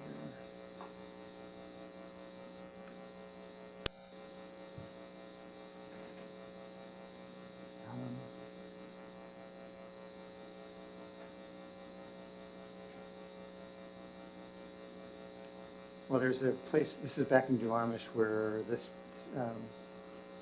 having to do with archaeological work, and where the staff said it's not necessary to add a policy, and I just wanted to concur with that. As a standing operating procedure, the city requires archaeological surveys for large projects, but this could be added as a policy or strategy to strengthen its importance. Staff do not feel it is necessary, though, so I just want to say, yes, I agree, it's not necessary. Thank you. And I think those are my only comments on all of those agency things, other than to endorse what you did. Commissioner Marsh. Thanks. I had a question, page, I think 6 of your presentation, it's 9 of 37 on the packet. It has to do with the King County Affordable Housing Committee. And my note is specifically here, but I was just trying to read between the lines on some of what I thought I was reading here, and I'm hoping you can clarify this for me, Aaron. You know, we have spent 2 years as a commission having conversations about, you know, how do we accommodate growth numbers that we have to accommodate, and how do we balance that pressure, that mandate, against the prevailing public input that we received around middle housing and House Bill 1110, and you know, doing, and we talked about it again tonight, you know, doing what we're required to do, but not going beyond that in existing neighborhoods. And I guess as I was reading between the lines here, maybe not even so much between the lines, it sounded to me like King County is saying, yeah, there's a minimum standard here, but in order to really, you know, meet some of these AMI requirements, they don't have to just be met within your city, but you're going to have to be able to meet this in every corner of the city, which means that it's not going to just be what we've been talking about, which is let's look at the downtown core where there's transit and there's opportunity for development. Short story long, is this really going to result from a practical standpoint in the county saying, is the county saying in not so many words, you know, the state has this requirement for what you need to do for a city of your size, which is duplexes and ADUs throughout the community in all residential neighborhoods. But ultimately, we're going to require you to do something different than that. And I think something denser than that at a higher standard. And the reason I really care about this is because if that is the practical upshot of where this is going, I feel like we need to potentially, I mean, I don't know if there's a range of things we could do. I mean, at a minimum, I think we've got to call this out to the council in no uncertain terms when we talk about what's in the comp plan. And if, you know, we need to think about what the narrative in the comp plan says around this, then I think maybe it's something we need to revisit before we finalize it. Because, you know, the narrative for 2 years has been something different than what it seems the county is driving at here. Can you help me understand this and what we're really dealing with here? Yeah, so the county's requirement and the state's requirement is to address housing needs for folks between 0 and 80% AMI, right? And I've even heard lately that some incentives are just requiring housing for people at 100% AMI. It's gotten so bad. What the county is requiring above and beyond that is that it's not necessarily that we have to increase our density, but there has to be different kinds of, basically, incentives. We have to find our own unique strategies to not providing housing, but allowing housing to be built, removing barriers to getting housing built between 0 and 80% throughout the city. And in our January meeting, Arch is supposed to be here to come talk to us a little bit about that. And so hopefully that helps. I don't know that we need to revise our comprehensive plan as it is now because we're already going to be working towards an amendment. But I guess, no, I appreciate that. But if the practical effect of what the county is trying to do here is to have more in single family neighborhoods today, have more than just duplexes and ADIs, even though that's what we're required to do under House Bill 1110, and that's what we've committed that we will do, and we've heard that people that live here, that's what they want, they don't want more. I mean, if we're going to be talking with Arch in February and March about you know, what should this ordinance look like? And they're saying, well, look, you know, because of the requirements for incentives, you know, 1110 is out the window. I mean, do we already see that coming or not? I mean, maybe we're not. Maybe I'm reading too much into this, but I guess as I was reading this, it seemed to me that the county was trying to telegraph something beyond just duplexes in single-family neighborhoods, and that this was the way of kind of driving that policy into cities like Newcastle, where the state law hasn't done that. And if that's really what's happening here, then I think we got to take a second and think about that. I mean, if it's not, I don't want to be like Chicken Little here and the sky's falling, but I mean, when Arch comes in here in a couple of months, are they going to say, look, to really do what the county wants you to do here, you got to do more than you're doing and more than you committed to doing the comp plan? So I see them as two separate things. One has to do with density and how many units you have to require.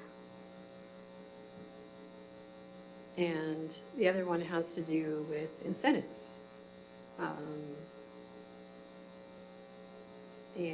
Or in lieu fees, or other items that are not coming to my head right now.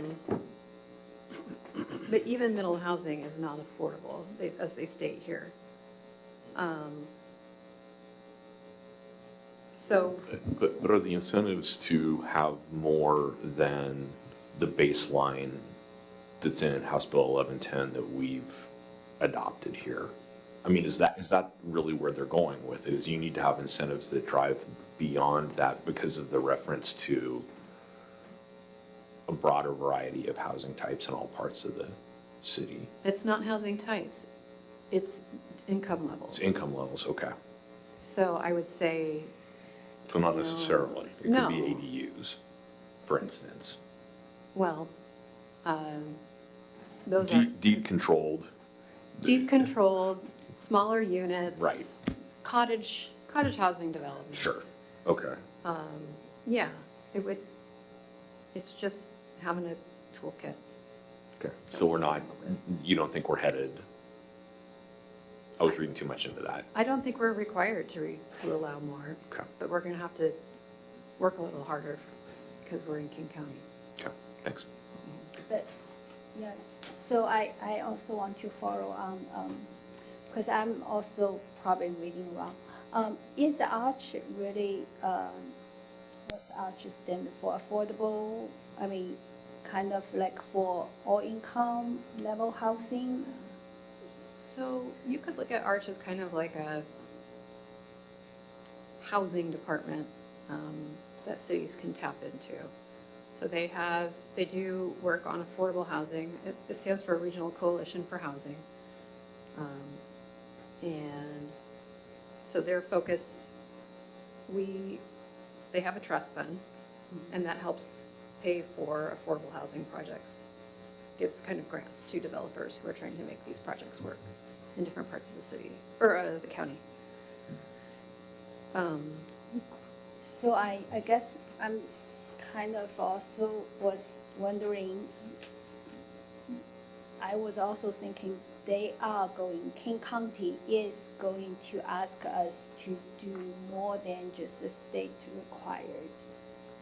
Meaning, we will need to allow or provide different type of housing for all income levels.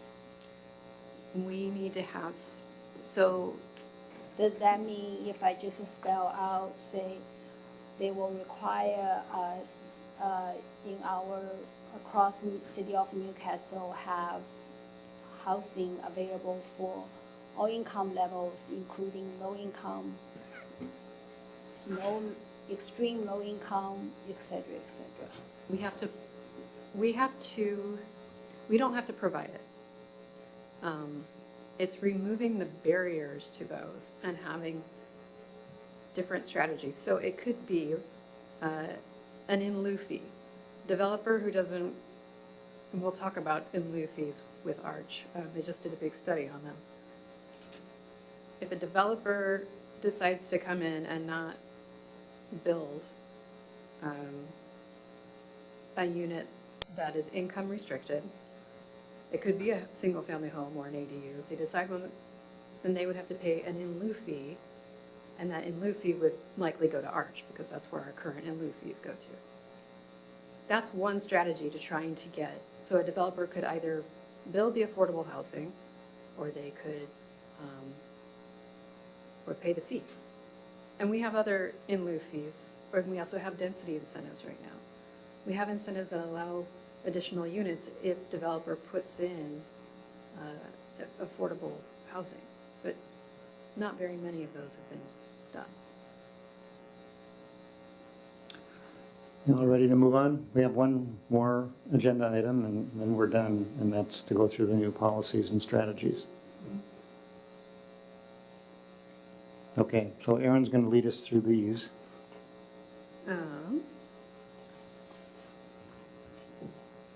Sorry. Okay. Oops.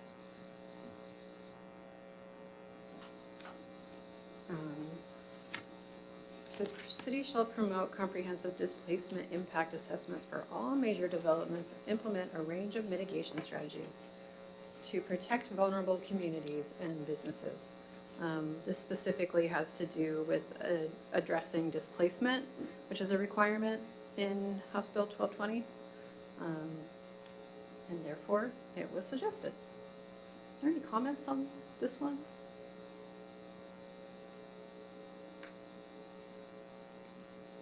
It's a requirement. Okay.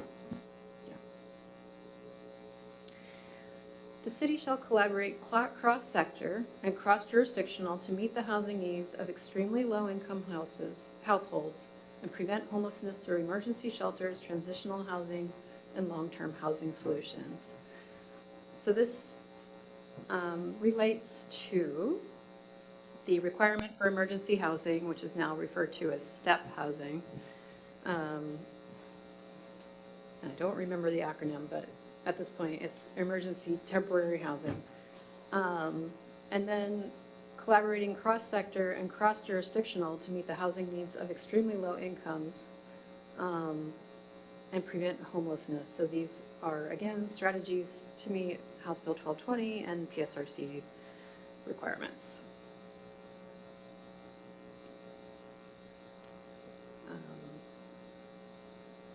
And to say we're already doing a part of this by working with Arch. Cities should develop, implement transportation resilience plans that include emergency management strategies, infrastructure improvements, and coordination with regional and state agencies to enhance system security. So this speaks to not only creating the infrastructure, but maintaining it. Again, this is in response to PSRC and the GMA.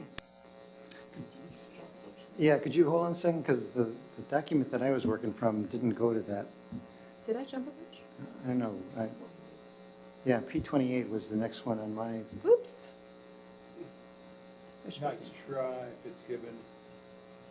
City should ensure, you caught me, should ensure anti-displacement measures, community benefit agreements, and support programs that are available and accessible to protect existing businesses and residents from displacement due to redevelopment and market pressures. This is in response to, again, PSRC and their comments on addressing displacement. We already have to address that further in our narrative and through our policies. So, Where is this a real threat, displacement? I would say in Newcastle, the finding was that more our apartment buildings, the ones along Coal Creek that are and Newcastle Way that are a bit older, and then just for example, if the QFC Center or the Safeway Center were ever to redevelop, there could be some displacement, although I understand those rents are currently very high, so I don't know. what the real threat is there.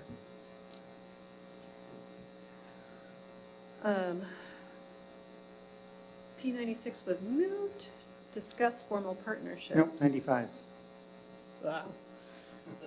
The city should consider programs to increase access to grocery stores, farmers markets, and community gardens in underserved areas. So this has to do with social justice and social equity issues, making sure there's access for all to all amenities and services.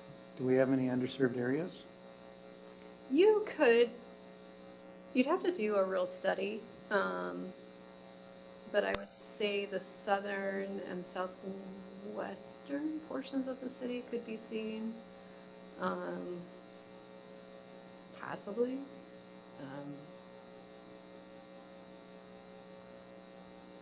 But yeah, it depends on, people will do studies on things like food deserts, and they'll look at distance to a real grocery store, and those are different distances and how you have to get there.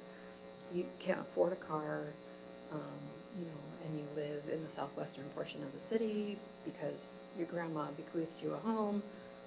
How do you get from there to QFC on foot, or because there's no transit? And did you say this is a requirement? This addresses, and I don't know how the specific one was crafted because it showed up, but it does address PSRC concerns of, social justice and social equity. We were giving us a hypothetical situation the person living in Kansas City. Hypothetical solution. What would this hypothetical solution be? For you. Maybe we develop a node. No. Yeah, sure. Sure. You can have a small grocer. No, it would be like a corner shop. Yeah. So then you gotta change the zoning and You do. Or you find that it's not a problem in the city and you keep up the good work. There you go. Yeah.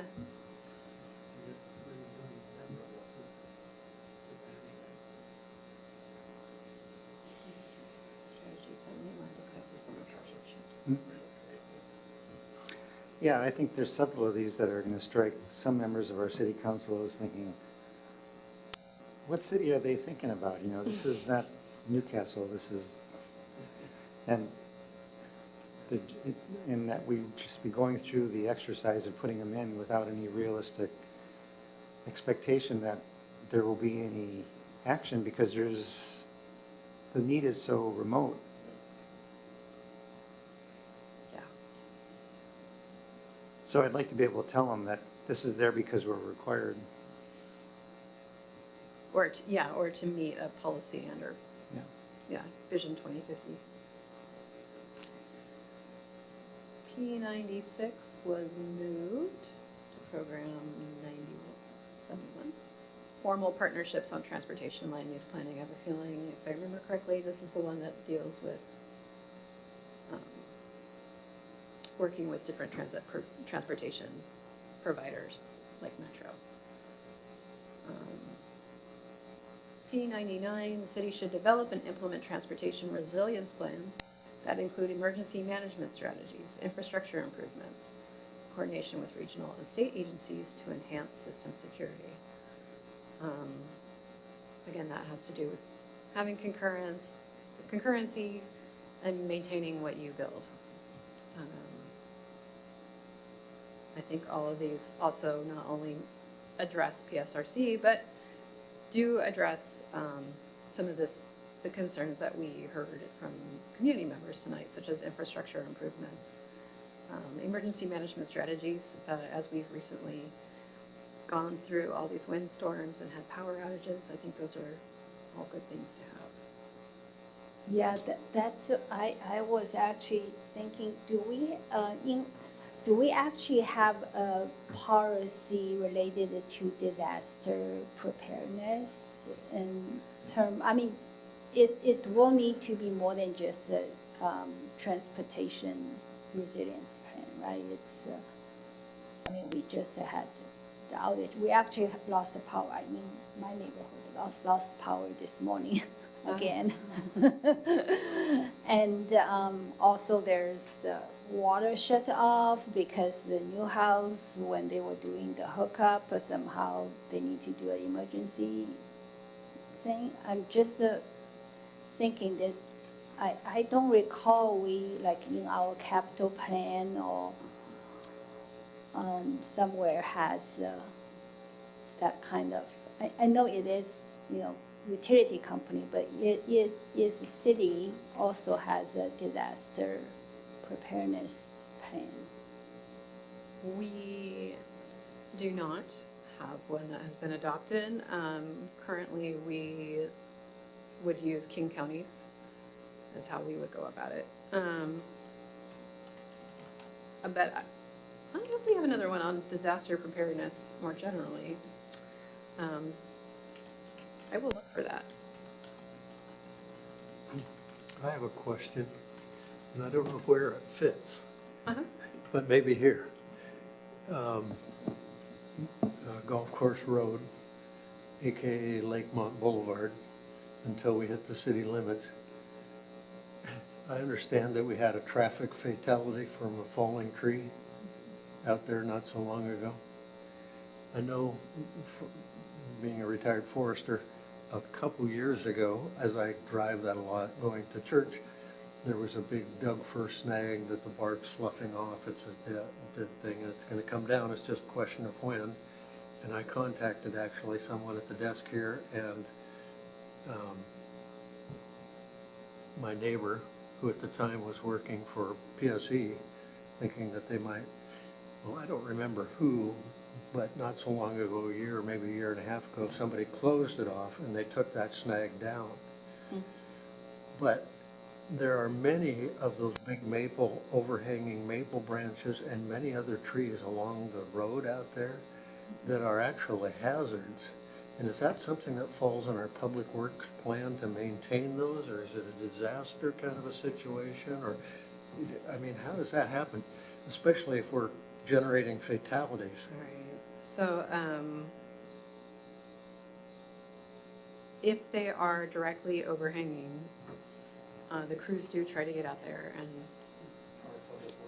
yeah, they do try to get out and trim branches that are overhanging public right of way. But if they're on private property, you know, and then that's, Yeah, I presume the right of way goes out maybe 10 feet past the edge of the pavement or whatever. depending on the area, but yes, it can, for sure, definitely a lot of places. So then if it's, yeah, then it falls onto our responsibility to maintain those. And then, obviously, if it's on private property, then they maintain them. I don't know myself what the maintenance schedule and how they plan where to go. If it's all through See-Click Fix and responding to people, or if it's otherwise. Does the city have an interest in, I mean, I don't know, I really know nothing about the fatality there, except that supposedly a tree came down and killed people.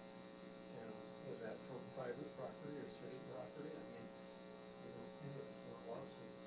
Yeah, I don't know that I can really talk to it, but, because they're still figuring it all out. So. Yeah.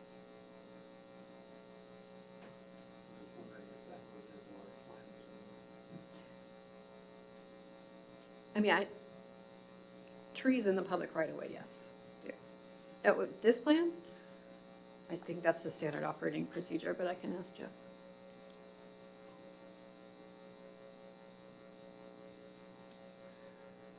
Social equity and planning and implementation process. Again, this is another statement to address social equity and planning.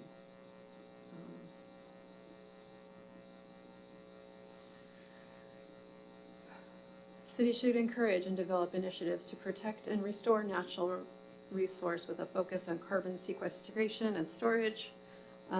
This is an introduction to the required element, climate element for 2029.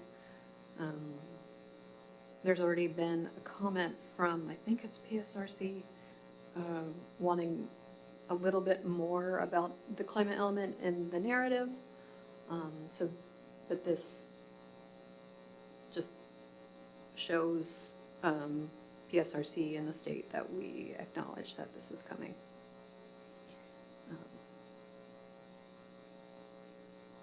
The city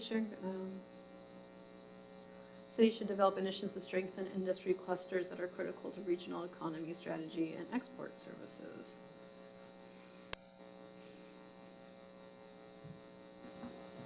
Is this a requirement?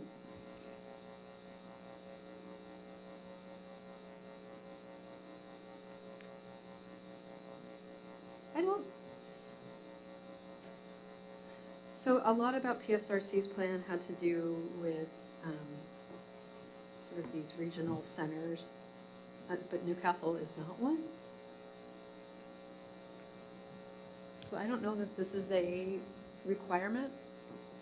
If it's not, I don't think we should include it. We don't have any assets that would fall in this category. Yeah. I have a meeting with SCJ tomorrow. I will double check with them.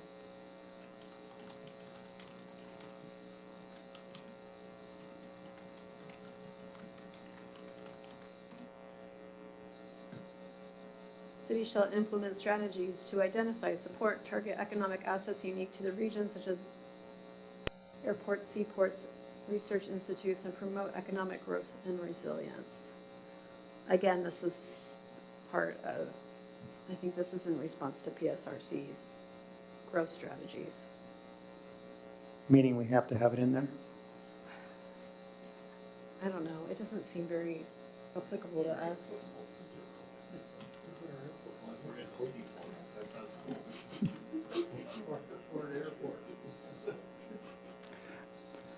On the Newcastle coast. Yeah, I'll ask tomorrow. The city should consider implementation of equitable development zones, barrier reduction programs, community investment funds to expand access to opportunities, review barriers. Again, this is addressing social justice and inequities. And it's required.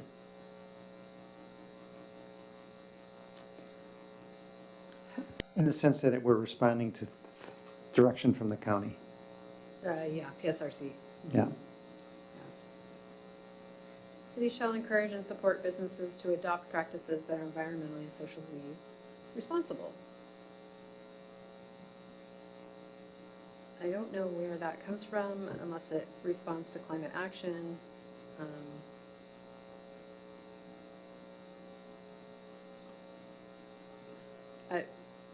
I don't think it's not a bad thing. It just shows that we recognize. But I don't know that we can realistically go out and, I don't know how realistic this is for Newcastle. This would be state staff's consideration on it. Does it help at all to make it should instead of shall? I mean, Probably. it's not a then it's at least not a mandate.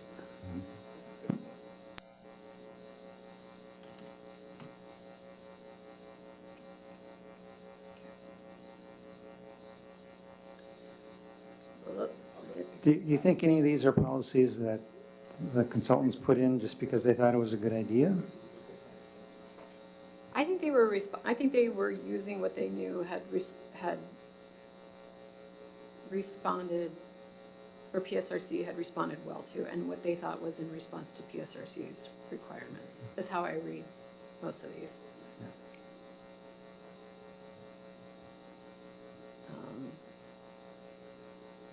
Like P76, or P177, I would say is definitely a requirement. City shall ensure hazardous industries and essential public services are relocated away from flood. We don't allow hazardous industries in the city and essential public services. Well, those do come. This is not an impossible ask. So I guess it's a good reminder.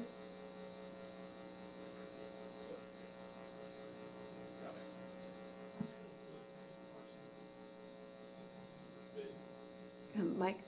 Sorry, I mean, I know it's late and I hate parsing the language, but when we're talking about the city shall ensure that these things are relocated away from flood-prone areas when possible, I mean, they shall, we're requiring businesses to move from flood-prone areas? I mean, I guess I'm just,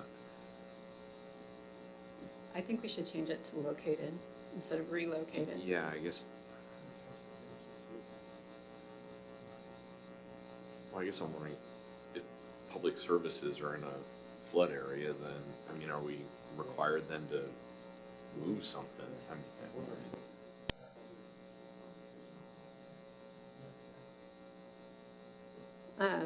This would basically be following our floodplain management code if we just said are located away, because we don't have anything in floodplains right now.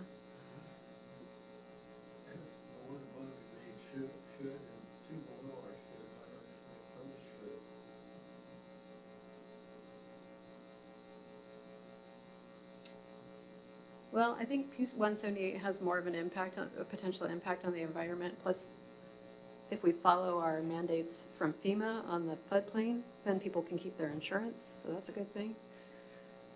City shall ensure that infrastructure is developed and maintained equitably.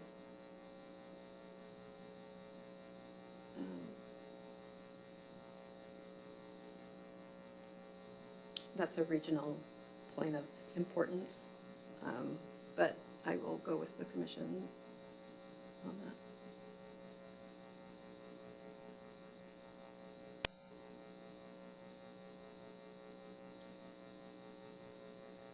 Does the commission want to change P 177 to a should rather than a shall?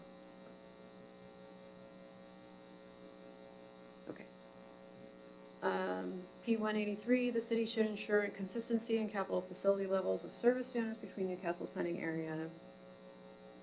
That just means that we need to coordinate with other people, with other jurisdictions, which is what we already do. So.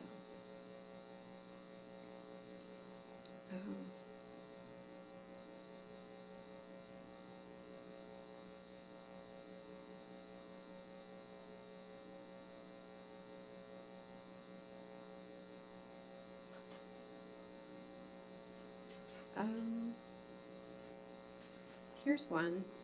The city should encourage protection for renters in residential and commercial spaces to mitigate displacement.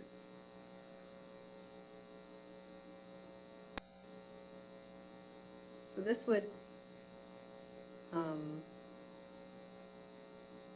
support renter protection acts, which I know has been in the past a council item and could likely be another council item.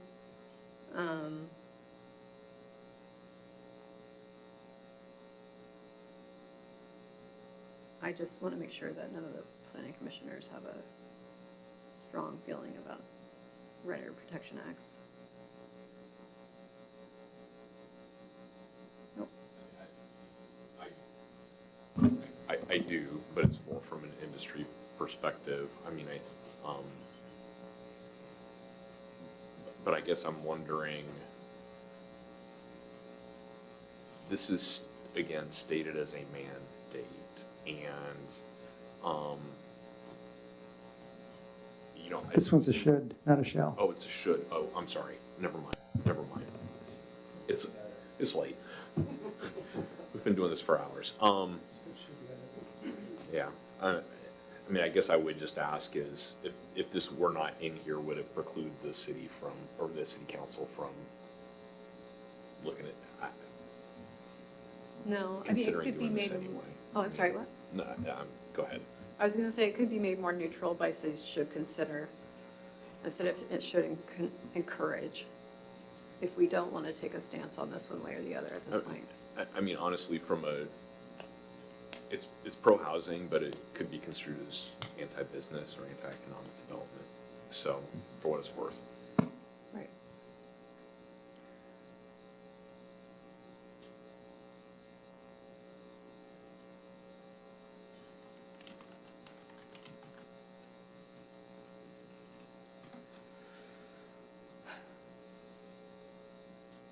City shall, skip all of these. The city shall identify priority areas for new parks and recreational facilities based on existing watershed data. We already do that. It just makes it a priority in the plan. The city shall recognize the environmental, social, and economic benefits of preserving Newcastle's vulnerable urban resource. Charlie and I talked about this one. Charlie, do you want to talk to this one? Well, we couldn't figure out what resource is being referenced here. What is our valuable urban resource? And what are we preserving? It's just, it's a meaningless statement. Well, it doesn't say that, though. It says a valuable urban resource without saying what that resource is.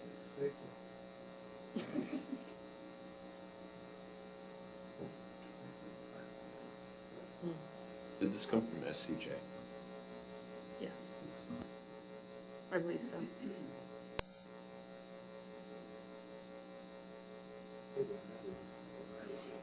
I mean, to me, I would take it out because it doesn't say anything. Either that or figure out what it does say and make it clear. Or it came from a Parks comment that we're not remembering.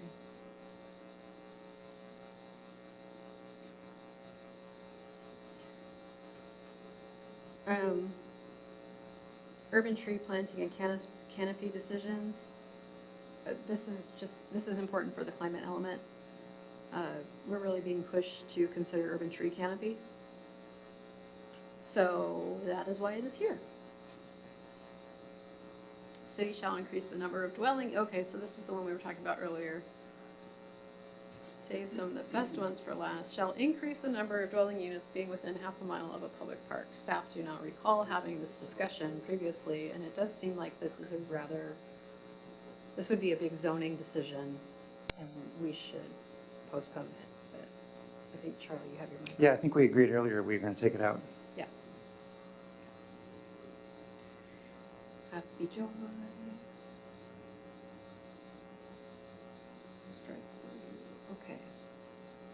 City should preserve and increase tree canopy coverage. You know, people feel differently about trees after all the windstorms. But I think this is.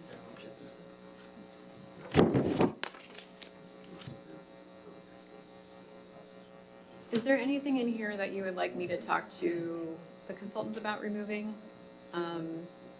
For example, the ones about the grocery stores or? Is it possible to have some sort of? Speaker, please. Apologize. Is it possible to have some sort of a notation of what, down in the corner somewhere, the required ones, so we would know that automatically? Yep.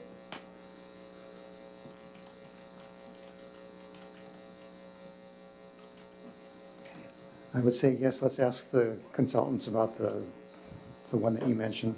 Okay. Okay. So those are the policies. Oh, here we are. We have some strategies. There's only a handful of them. And then we will be ready to go to our second public comment period. There was one policy. Coordinate development along major streets with police department and emergency services to reduce speeding and improve safety. That speaks to SEPTED as well. And then I don't have to read these aloud if someone else wants to take a turn. S100, cities will pass an ordinance allowing transitional housing in 2025. We have to do that. Broadening the MFTE incentives to all multifamily housing, that includes affordable housing in the downtown area. These are items that we discussed as part of our potential middle housing toolkit for consideration. So considering in lieu fees for middle multifamily housing that does not include an affordable component in more areas of the city. Again, it says consider. consider additional density incentives for multifamily, middle housing types that include an affordable house component. And then moving on, does anyone have any questions about those ones? Well, I just realized that when I was researching the answer to Mr. Kirkcaldy about incentives, I don't know that I came across these. These are calling for incentives. They just say consider, but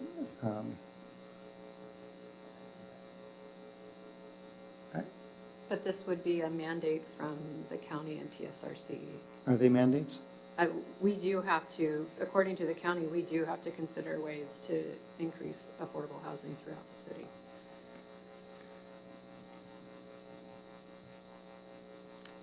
And we're just saying consider, we're not saying do them. But I just wish I was more clear when I was responding to his comments earlier that to have included these.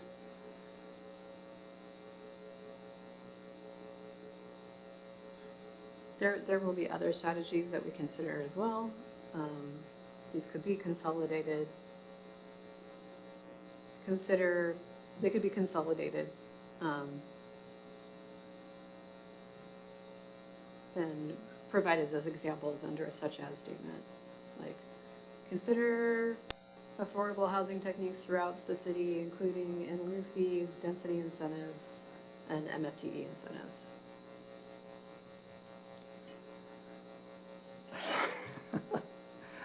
My brain is freezing up. Don't we have, I mean, looking at some of this, I feel like we already have some of this built in at the policy level, don't we? And I apologize, I don't have my last draft in front of me that we've been working from here, but in terms of expedited permit review, permit fee discount, some of these things, aren't these addressed elsewhere? Are these redundant? Not individually. I believe they all ended up in the strategy section, not in policy. I believe, I can double check.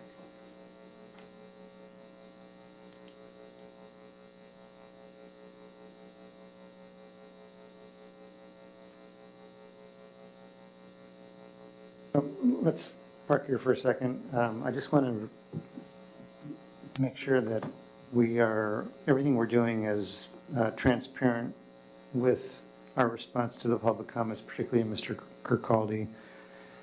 Our discussion earlier, if you were to watch that online, he would go away saying, we don't have any incentives in the plan other than ones that we're required to. Here we have strategies that call for incentives. So that earlier conversation is no longer accurate. We could either, we could leave these in here if we support these, and then I would reach out to Mr. Kirkcaldy and say, oops, there actually are some, and the commission decided to include them. Or we could take these out if the commission feels like we shouldn't be having incentives. My preference is that since these are saying, well, I'm not sure what, I don't think we can, I guess as a practical matter, I don't think we can exclude discussions of incentives when we get to the point of implementing the strategies, because we're going to have to come up with something that meets the test of the law. So if that's the case, maybe we could delete these now. So our answer to Mr. Kirkcaldy was accurate earlier. And these may or may not come back later. I mean, we'll talk about them later, but they're not in the plan. They wouldn't be in the plan now. I would suggest, so because we already have our comments from AHC and from the Affordable Housing Committee, I would suggest that we leave some sort of nod to these in the plan, because these are the way that we're currently talking about, and we need to get our plan certified so that from PSRC, so that we can get our grants for next year, so we can start applying for those this year. So I would leave it as a consideration, this is staff suggestion, to leave it as a consideration, consolidating it and saying, and using these as ideas, because it is a mandate that we consider these and come up with a toolkit. It's not something we can just leave out of the plan.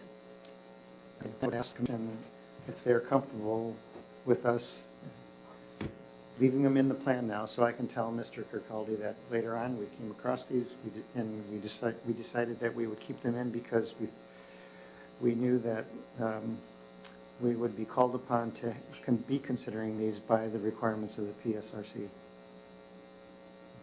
Are commissioners comfortable with that response?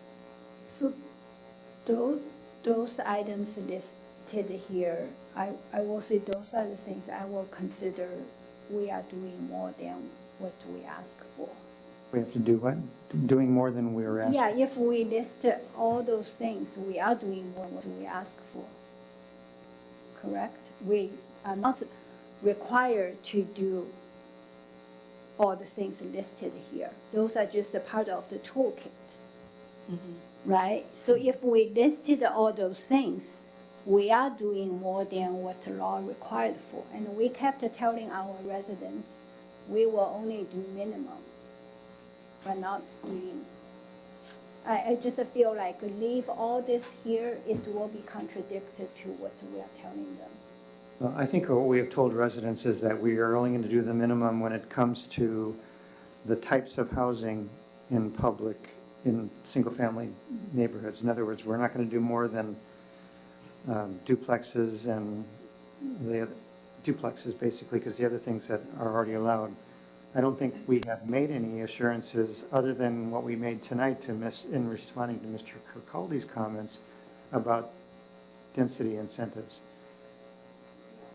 But this is all middle housing, everything. It's not going to be only for single-family neighborhood.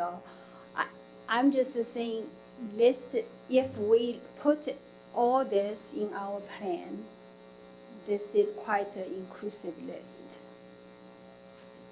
I don't feel comfortable to have all those in our plan. Yeah, but these are incentives for multifamily housing, but the only multifamily housing that would be in our single-family neighborhoods are the things that we have committed to, which is duplexes. So this isn't these don't incent apartment buildings in neighborhoods that are currently zoned for single-family. Well, I'm sorry, these would affect middle housing. Middle housing, but not but in single-family neighborhoods? Yes. Well, tell us So- more about that. Yeah, so going back to the conversation from earlier, the Affordable Housing Committee is requiring the city to, all King County cities, to incorporate ways of increasing strategies to have more affordable housing in their neighborhoods. And so these are just things that the city should look at in a way to address that requirement.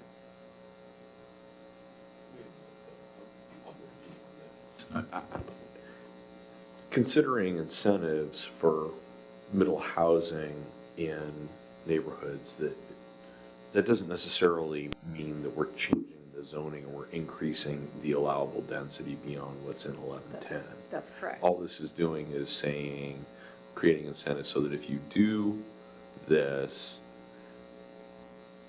type of development, whether it's this just talks about middle family, and it includes an affordable component, so let's look at 104, right? So this does go back to the discussion we were having earlier, which it might have to do with, maybe you're going to put a deed restriction on your ADU, that it's going to be 50% AMI or less. Right. Right? But that doesn't mean you're increasing the density, to your point, right? That you're going to, all of a sudden you can do a fourplex, right? That's correct. Oh, yeah, maybe I misunderstood what Charlie was saying. Yeah, but it does mean that you could have incentives for a duplex. Right. Right. So, Yes. so it doesn't I'm change, it doesn't sorry. increase the density. It Oh. doesn't change that. I misunderstood what Charlie was saying. My apologies. I thought you were saying that this only applied to multifamily housing, such as those that are in the downtown. So, right. Yeah, so, my dilemma right now is how to be consistent with the impression we left before, or and we do that by taking these out, or we leave these in, because we as a commission say that we think we need to do that to respond to the PSRC requirements. And I would write to Mr. Kincaldi and let him know about this change.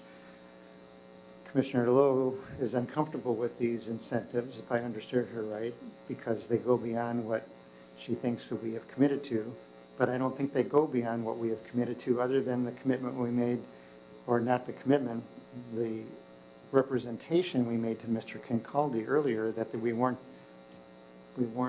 plan didn't have incentives other than the ones that we addressed in our comments. So, yes, Commissioner Quigg. Aaron, can you scroll down half inch? Reduction of typical housing costs by reducing parking requirements. My question is this. In the email that he sent, he specifically said, don't make it easier in terms of setbacks and parking.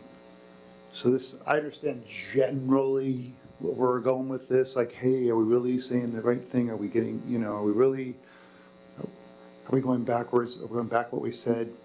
Specifically, one of the things he says is don't loosen up the parking requirements so there's cars all over the street. Don't change the setback requirements so the houses are all jammed together like we're back at Issaquah Highlands.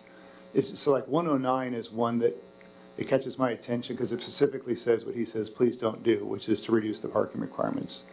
Am I wrong? Am I misreading that? No, you're right, and that's another area where our earlier conversation, I think, misled him, if he were to just take that and stop there. The idea is to have strategies presented in a way that the county and PSRC understand that we are reviewing these things. That's all we need. So if it's a such as statement, just putting ideas out there, that's fine. We wouldn't, all of these should say consider. And I'm fine with leaving them in. I'm not fine with leaving them in unless the commission is fine with leaving them in. So I guess, because I'm happy to tell Mr. Kirkcaldy that, sorry, we misspoke because we forgot about these. But it turns out that we should put these in because we need to be demonstrating to the PSRC that we are going to talk about these. It doesn't mean necessarily they're going to happen, but we're going to talk about them. Correct. Commissioner Quick. Can we, this will take 10 seconds. Can we at least take out the 109 that specifically says the one thing he didn't want, which is the parking thing? I mean, because also in our neighborhood, that's like a big thing. Cars parked in the streets freaks people out. So at least that. I'm not asking for everything to go back, but I'm just saying since that's one thing you mentioned. Sure. Yeah. I mean, I don't think that'll make or break our. Are commissioners comfortable with that? Commissioner Marsh. So just to make sure I'm tracking, so in order to meet PSRC requirements, we need to be considering these things. I'm comfortable leaving these in, Mr. Kirkcaldy's comments aside, I'm comfortable leaving them in if there are things that we say we are considering as incentives. And the strategy is to consider them, not to implement them, because I think they are going to be part over the next 10 years of a bigger discussion around housing in the city of Newcastle. I think that from an abundance of caution standpoint, it's probably worth reaching out to Mr. Kirkcaldy and saying, hey, look, these are things that are going to need to be considered to meet PSRC requirements. When we responded earlier, we didn't connect the dots on that, but we want to make sure that you know that we heard what you said and we considered it. That would be my proposal. Okay, so we have Jim's suggestion to take out parking. And I want to get a commission read on that. And we also have Scott's suggestion that we leave the other ones in, but we make sure that we have the word consider in each of them. So let me first talk about parking. The commissioners support taking out the parking thing entirely? Okay, is there any downside to that, Aaron? That's what she wants to do. That's why I work here. Reduction of typical housing. No, I mean, what it really should have to do with is just figuring out ways to help reduce housing costs for developers who are trying to help bring in a more affordable housing. So, it's fine. Okay, It's a long way to say it. the consensus of the commission is to take out this parking strategy. And then the other is to add the word consider and to leave everything else in. And are you all comfortable with that? Okay. Is that clear direction for you? Okay. And then I'll write to Mr. Kirkcaldy and let him know that we did this. I mean, if he sits through the whole conversation and watches the end of this meeting, he'll know. But I want him to know that we did it in a transparent way.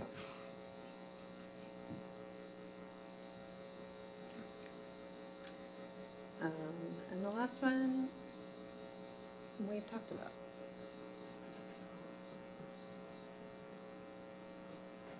That's all for that. Before we decided to take out the parking, I did have some other wording. I'm just going to let you know because I want to extend Jim's service with the Planning Commission for as long as we possibly can. Jim's gonna quit before he gets kicked out. I was going to have explore reducing typical housing costs by considering whether parking requirements can be reduced without sacrificing residents' quality of life. So if it comes back, know that we have some wording there that might address our residents' concerns. Okay, go ahead. Would you like staff to add that or? No. Okay. No, we're going to take it out. We're going to take it out. We made that decision, and I don't want to prolong Jim's agony too long. Just bring the hammer down really slowly.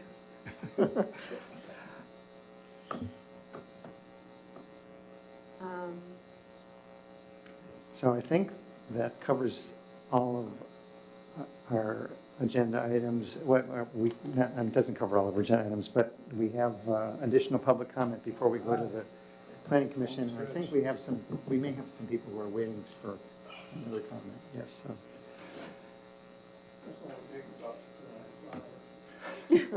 What's your name? Oh. Okay, we do have a commenter, yes, please. So I'm opening the public comment period. I don't know that I need to hit the gavel, but I'll note formally that it is open. No. I always get mixed up on this thing. Good evening, everyone. My name is Heidi Dean, and I live across the way in Newport Hills in Bellevue. And I was actually at home, and I just happened to tune in. And the reason I came over is because I heard that you were talking about hiring Eastside for All to do consulting work. And I wanted to comment on that because the city of Bellevue, unbeknownst to our own residents, hired Eastside for All to do consulting work during our comp plan, and they are a hyper-partisan NGO that drove our comp plan, along with other NGOs that they were part of. For example, the Eastside Housing Roundtable Coalition, which is headed up by FutureWise, which I've talked to you before should not be involved in your comp plan driving that, should be your own residents. So I was very disturbed to hear that. And just wanted to come and talk to you about that because this should be your comp plan. And our comp plan basically is a blueprint for what Eastside for All wanted for us. I wanted to, Commissioner Lowe, you were asking about ARCH. What is ARCH? It's actually, as Director Fitzgibbon said, it's a regional coalition for housing. It's administered by the City of Bellevue staff. Eastside cities pay into it. Newcastle per capita actually pays quite a bit into it. When you think of it that way, you get nothing out of it. The last time anything was built out of that was the Habitat townhomes right there as you head out onto Golf Course Road. My friend Jonna lives there. Most of that goes into, so when you talk about fee in lieu, when you have developers that are allowed to pay fee in lieu, that fee in lieu will actually go and build mostly in Bothell, Kenmore, and Kirkland. So unfortunately, cities can't force developers to build affordable housing and include it. So that's where they all choose the fee in lieu, but then you get nothing out of it. And as far as your targets for your very low income, you probably won't have to worry about that because Bellevue's mayor decided to take, she made a deal with the devil, and over 3/4 of our housing units that are supposed to be built in our 20-year comp plan, we agreed to take 35,000 new housing units. 27,000 of those are supposed to be 0 to 30% AMI, which is insane. Or I'm sorry, 0 to 50%. But how much of that will be the 0 to 30%, which is all the transitional housing, the emergency homeless shelters, that sort of thing. We have no idea how we're going to do it, but it sure looks good for us, doesn't it? Yeah, I just really want to warn you that if you see anything coming up in your comp plan from Eastside for All, FutureWise, Sightline Institute, The Urbanist, Complete Streets Bellevue, Eastside Urbanism, Cascade Bicycle Club, Housing Development Consortium, Habitat for Humanity, Seattle King County, Tech for Housing, and Share the Cities, that they shouldn't be commenting on your comp plan. This is your plan. So thank you for the opportunity to speak.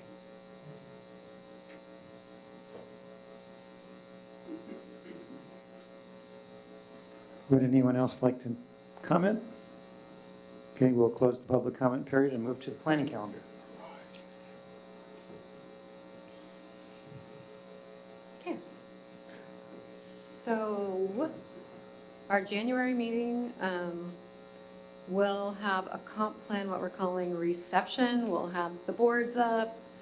We hope commissioners can be here at 5 o'clock. We'll also have Zoe here from SCJ, and we'll just be here to answer questions before the public hearing, so people can come up and talk to us about the plan. And if they have, you know, sometimes people just have questions about it and they don't necessarily want to make a formal comment. So, 22nd. And then, January. And then hopefully there will be enough time for ARCH to have their affordable housing introduction where they'll be talking about what they do and the projects in Newcastle that have happened with affordable housing, and then they'll get into more discussions about middle housing.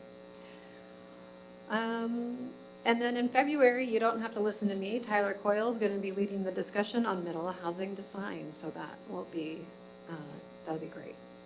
And then everything else is as you see it here. That's all I have to say. 5, other than the January meeting that's at 5, these are all scheduled for 6 o'clock. Yes. As it stands now. Correct. Thank you. Will the invitations go out to planning commissioners for that 5 o'clock meeting? Absolutely.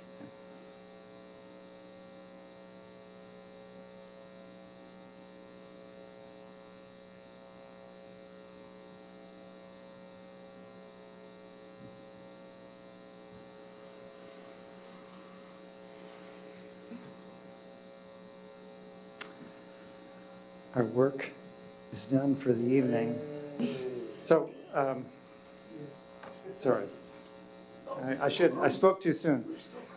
Between now and January, the staff, so correct me if I'm wrong, they're going to be taking all of this input, putting it into a revised draft, which is going to be the final draft, except for whatever we decide to change in January or approve in January, and the primary thing being language on connected streets. So in January, ideally, we'll vote and approve on some language on connected streets. And we'll recommend that the plan be sent to the city council for their consideration. I don't know, no, let me take those words away. If you have comments of your own that you haven't communicated to staff, give them to staff somehow, otherwise they're not going to be considered. Yeah, I received some from Commissioner Van Atta, and that is it so far. But even if you see typos, that's fine. Before I can't say anything else, Aaron Fitzgibbons, I remember when it was Steve Osguthorpe, then I remember it was Mark Hoffman, and now it's you. Congratulations. Thank you for putting up with all my questions. And I'm going to miss Stu, Paul, Maggie, Scott, Charlie, and Benita. Thank you so much, especially to you, Aaron. Thank you, Jim. Okay, with those nice words, we will adjourn the meeting. Slowly.